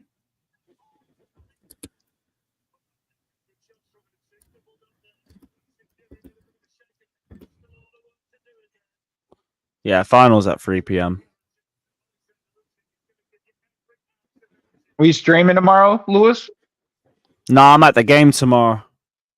Ooh, Decided to come down Usyk because it's got him. Silver's last game. I'm Ooh, going to Usyk go live got him after. good. I'll do a review after the game. Okay.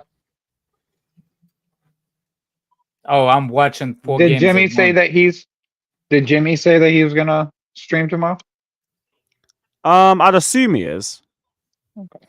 I'm just surprised saying, you don't have somebody designated to stream when you're not here, Lewis. Don't know, I just never thought about that. You know, I'll do some it for people you are if you doing want. it. You see what I'm saying? Somebody that you trust. Definitely not Fatur. Yeah, Can tell no, you that. Fato would. Oh yeah, Fatur goes to He- the games he's anyways. very hard to set up, yeah. I mean, I have no problem doing it for you if you want. I don't care. I'll see if I can set one up. Yeah, you know what? I'll come back to you on that because that might be a decent shout. I'm gonna be up all night, so I'm gonna figure that shit out. Well, I'll be at the fucking game, so Oh, you want to wait, if what? you want to hit me up while I'm at the game, that's fine. I'll be up. I'll Alright, be my phone. cool. Perfect, we'll do. Defo. I'm just saying, yeah, Joe kind of like knows he can set up that what's the name? The other shit too. What's the name of it? Discord. And all that. See what I'm saying? Yeah, and between him and you, Zach as well. Yeah, that works.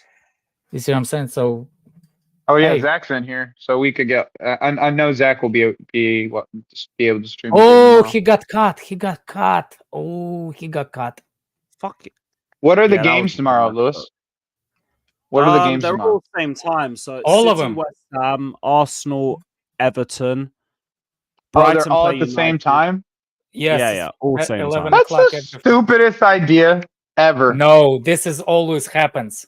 Yeah, That's because it's the last game of the season. It stops last game any, of the like, season, match and nobody has nothing like it's the thing that happens always. That's a left hook.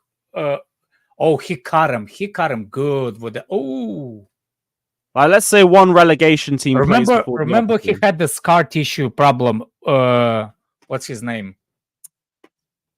On his eyelid? Yes, he blew his nose, dumbass. You don't blow your nose. I mean, you blow your nose unless it's bleeding. I don't know if it was bleeding that's or what I'm not. saying. Look, watch he blew, and that's when he came out. Yep, there it is. There's the blood too. Yep, you don't do it. You amateur. Nah, it's almost it's not even amateurs, bro. It's like what you do when your nose is clogged. You know what I'm saying? Like, Yeah, well, he's a pro. He should know. I think it's 4-4. Yeah, Mark. I would agree. I think it's 4-4 as well. I mean, you could say May consider one Fury. round. Yeah, you may Fury probably has floating one around. round on him. Yeah, but it's close. He adjusted. He definitely adjusted last 2 rounds.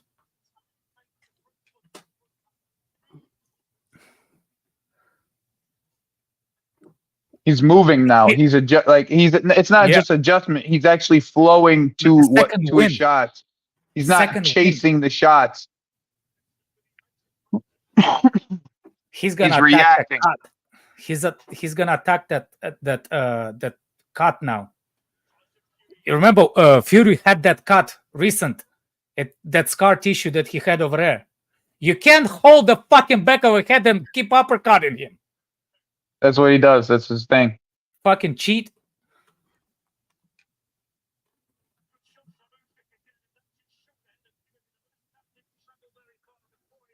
Yeah, Usyk woke up a little bit. Last few rounds, You would expect him think- to go for a bit more. Yeah, you would think the later rounds suit Usyk more because he's lighter. Yep, exactly.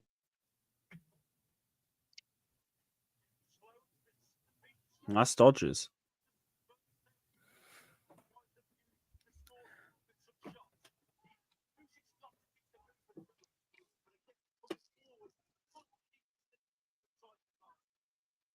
I mean, Fury got to throw more. Yep, he has to. He's missing it a lot now. I think that eye is bothering him, tell you the truth. He kind of looks weird a little bit. When Fury's throwing, he's landing for the most part, though. Oh! Nah. It's bothering him. You're going to see it in a minute.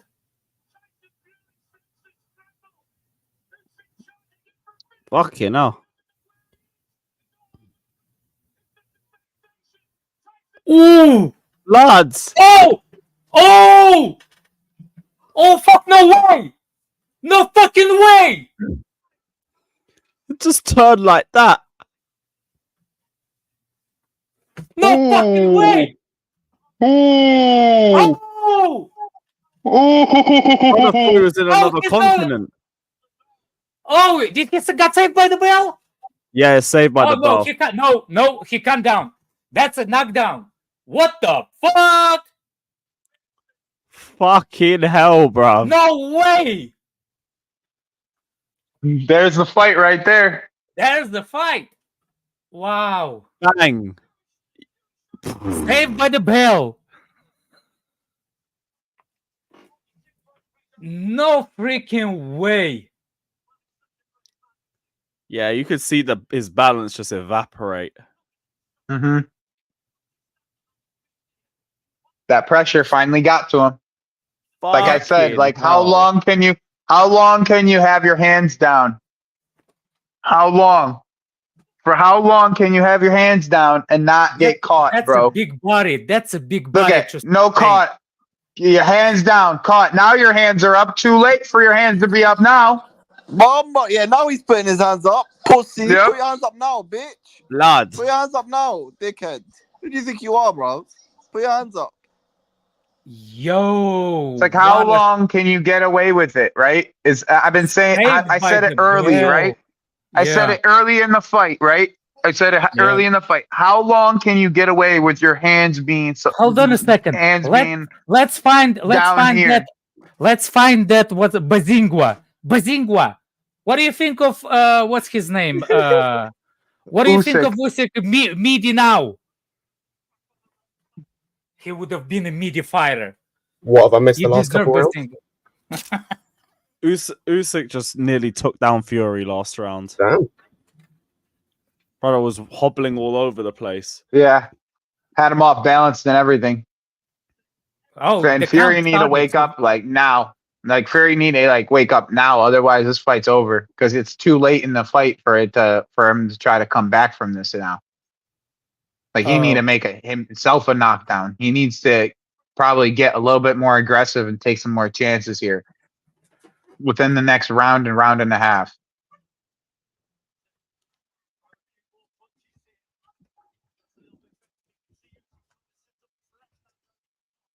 Давай, Санек, сука, пизди его!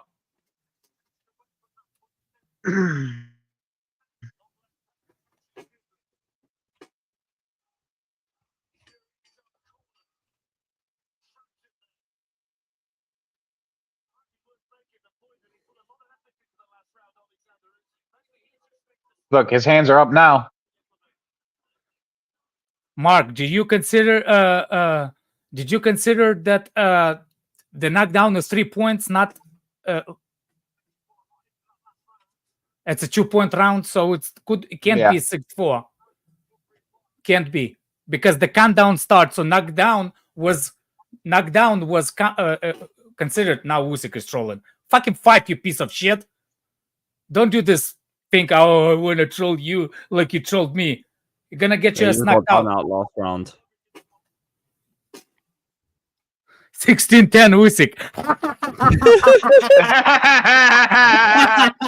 Jeremy, you the man.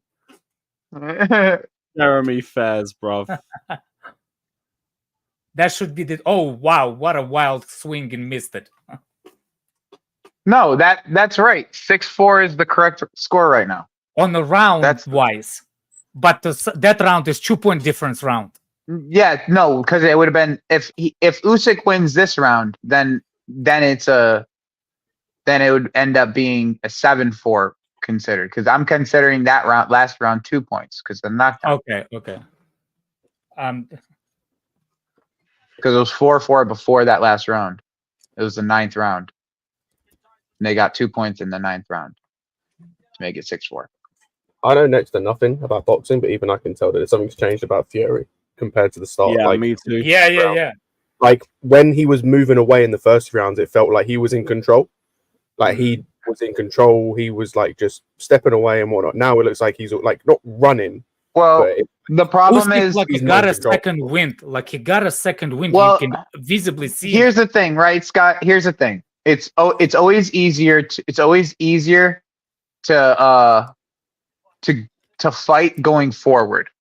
When you're going backwards, your body you waste more energy going backwards than you do going forwards.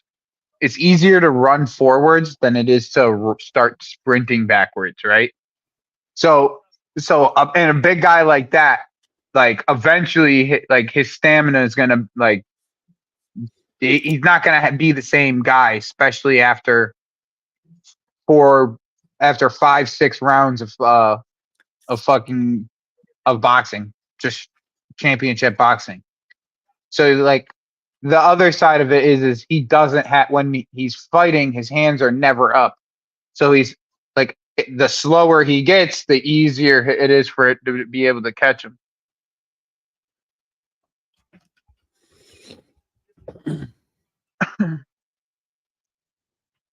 I wonder what kind of rematch clauses in that fight. I don't want to know.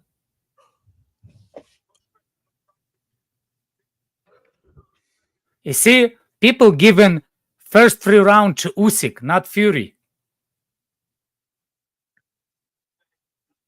I don't know about that personally. When I was watching it, it felt more Fury than Usyk. I felt one of those rounds was Usyk, and then the second 2 rounds was Fury. I think like the way the round goes, it's different from UFC. UFC for the landing punches more. You know what I'm saying? Versus boxing. Boxing, everything gets the how you say it?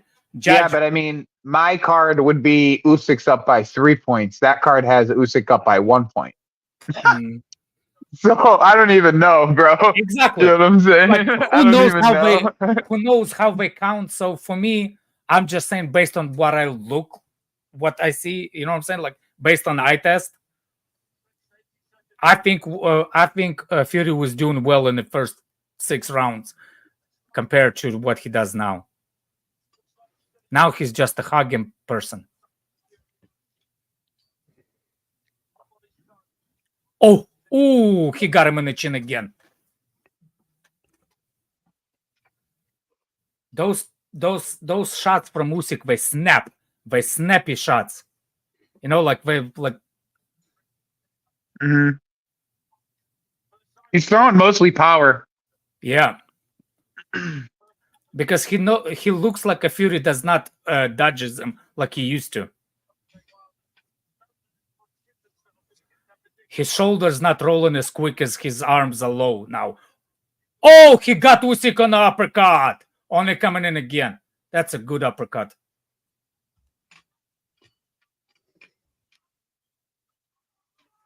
He kind of veered away from the uppercut from these last couple rounds. Yep. Oh, you see, uppercuts are hard to do on the shorter person. You only your eye test has to be on point. You know what I'm saying? When your distance, when he comes in, your distance range, yeah. your distance. You have to be so accurate on your feet and on your eyes that you will. You know what I'm saying? Like you know, guys. Like I wouldn't be surprised, especially if the way that card goes, it goes down to this last round. Like they'll probably give Fury this round, and it'll be. And I thought about this when you guys were talking after it was like 1-1 after the first 2 rounds. I would not be surprised if they called this a draw. No. It was knocked down, and That would be great. It can't be draw. It can't be draw. If they draw it, bro. Yeah, no. If they draw it, bro, that shit would be so funny because like yeah, they're gonna end up that would be like the perfect way to end it. That way they have a whole nother make sure they have a whole nother fight. Nah, One second, just gonna get a drink quick.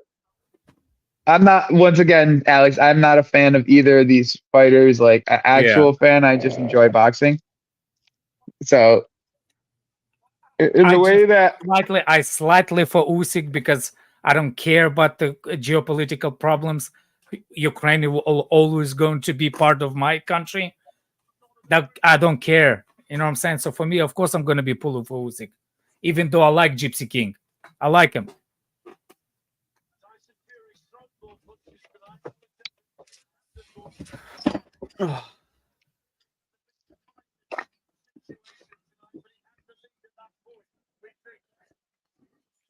Here we go. Last round.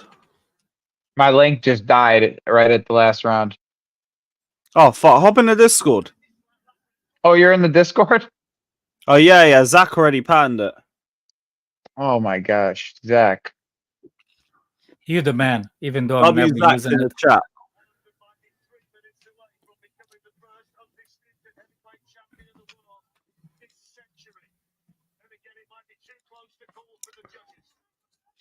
I don't think about Putin.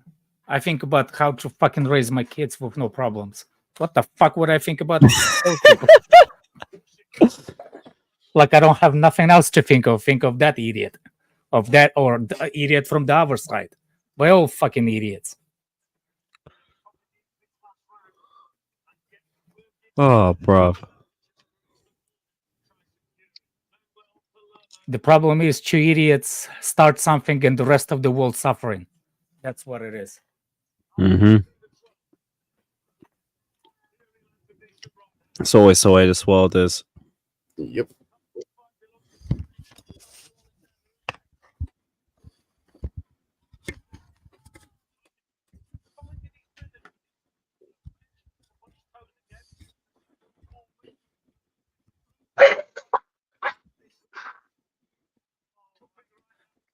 I think he got over that days a little bit, Fury. He's better shape now. Yep. That was a good hit.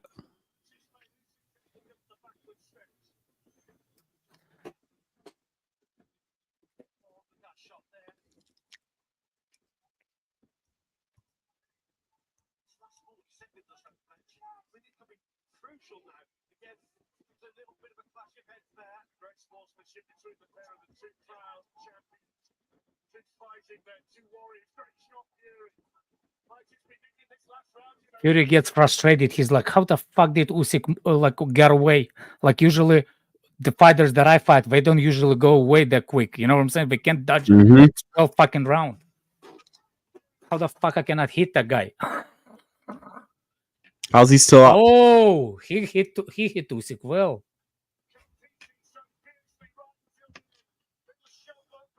Oh, right hook. Oh, oh.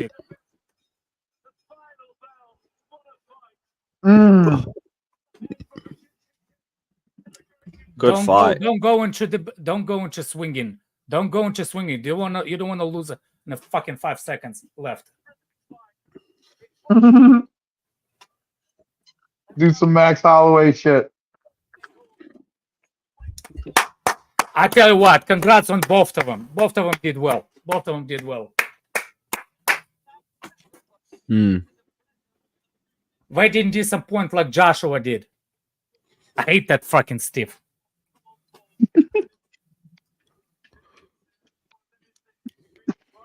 Fuck you, all of you, for that draw. If there's gonna be draw, I will lose my shit. I don't care if Fury wins. I don't care. I'd rather Fury win than draw.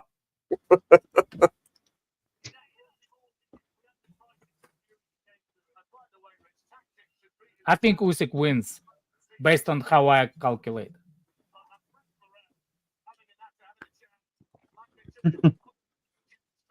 I'm telling you, I have a feeling it's going to be a draw.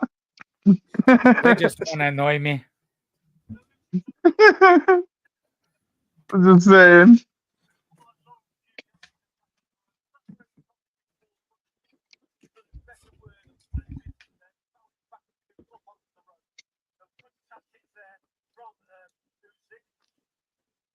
I think it's Usyk slightly.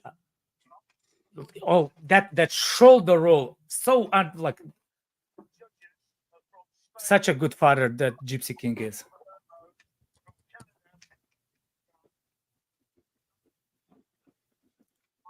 Oh. Can you imagine getting smashed in the face by one of those heavyweights? Fuck. I can't imagine. Zach, what are you feeling? Imagine the next morning is shit. Zach, what are you feeling it? Pause.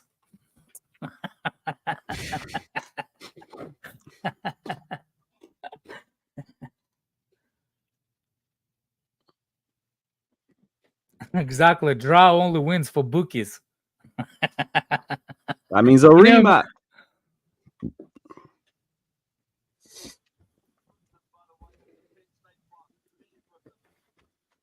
I kind of want to see live, so I'm gonna kind of like.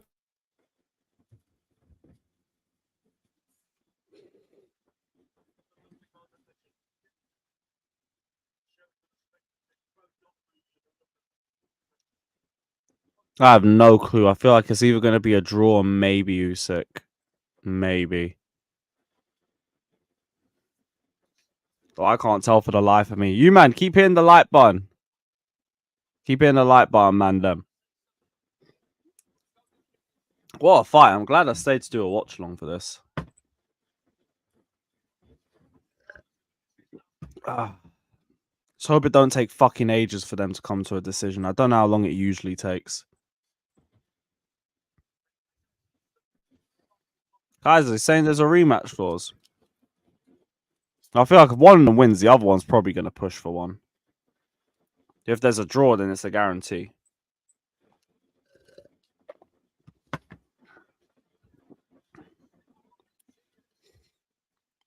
Yeah, Hanad, I'm with you. I kind of feel like it was Usyk just. I feel like he ended better.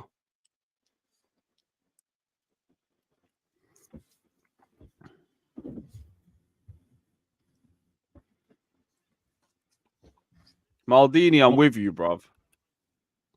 Let's get to the winner, blood. Oh, there he is. There's Buffer.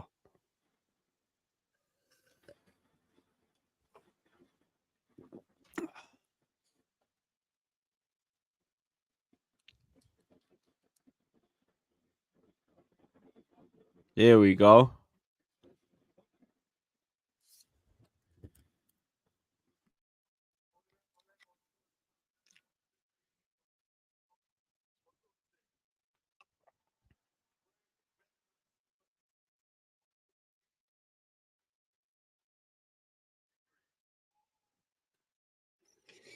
You know, like the way a draw really happens is all it takes is one judge to consider it a draw. One judge to say one side, one judge to say the other, and then one side.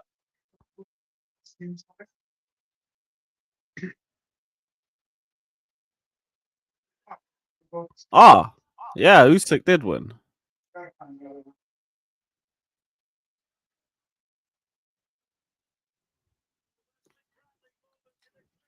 Yeah, I thought it would be him. Just if I had to pick anybody. No draw then. No draw then. Boom.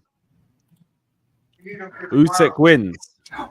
Hold that, all of you. Draw, you fucking twat. I'm glad it wasn't a draw. Yeah, I'm telling you, man, there's nothing more annoying than a draw. That would have just been shit. That would have been fucking terrible. I think it was close, but I think Usyk pulled it off. Yeah, I thought it was Usyk just as well. I'm with you. Yeah. I had to pick, it would have been him. Молодец, братан. Hey, I think that knockdown belt. is probably what did it. Yeah. That is a nice belt. And Oh, Usyk had the opportunity. I mean, Fury had the opportunity to knock down Usyk, and he didn't really capitalize on it.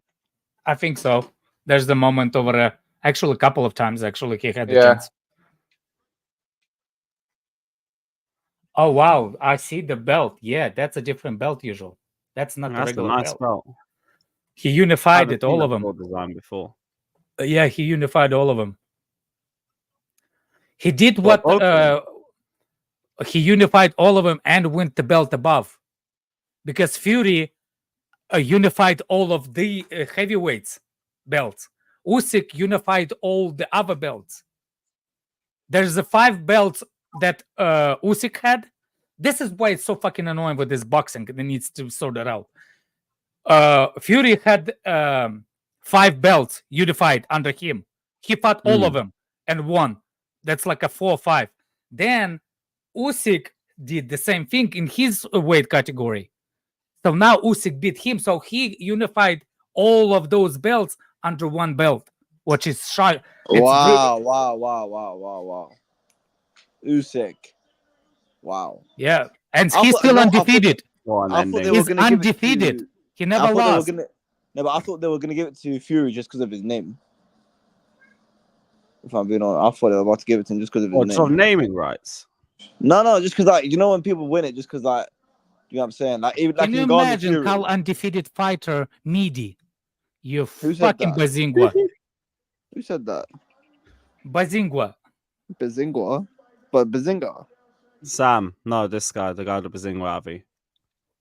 Man's called him Bazinga because he's having Bazinga. Man completely ignored his name, bro. You know, Alex, once he's got a name for you, that's it. Exactly. He ain't got nothing else. Do you think I'm gonna look properly how to say your name or spell it? Fuck you, Bazinga. From now on. But wow. It's a good fight. It was a good Good fight. ending. Guy just stayed on for that. He's undefeated. Undefeated. Yeah, both of them were undefeated, right? Going into this? No. Oh, Peter that's why lost. I heard that. Yeah. Usyk's still undefeated then. Mental. Fucking hell. Still seems chill and everything, Faz. Ugh. Right, I gotta go get some food sorted anyway, so I'm gonna I'll wrap send up you a the stream. DM. I'll send you a DM real quick so you will pull it up. Oh yeah, I'll put that up before we For leave. Bazinga was to show you how meaty he is. Show Bazinga how meaty Usyk is. Where is it? The There one it that is. you usually Oh, send. fucking hell. That's Fucking how. hell. That's all of his everything he owes right now and above. Lad. This is his from his weight category, cruiserweight. Now, if you remove the picture and see how much, now double that, and I'm saying he's undefeated. carrying 12 belts. That is mental. Yeah, that is fucking ridiculous, bruv. Anyway, But yeah, I'm gonna send everybody over to Casually FC. I promise I'm a redirect. So guys. everybody head over there. Big up Alex, big up Ziad. You man, take care. We'll see you See you guys later, soon. Bless Haram. up the Chelsea. Big up, guys.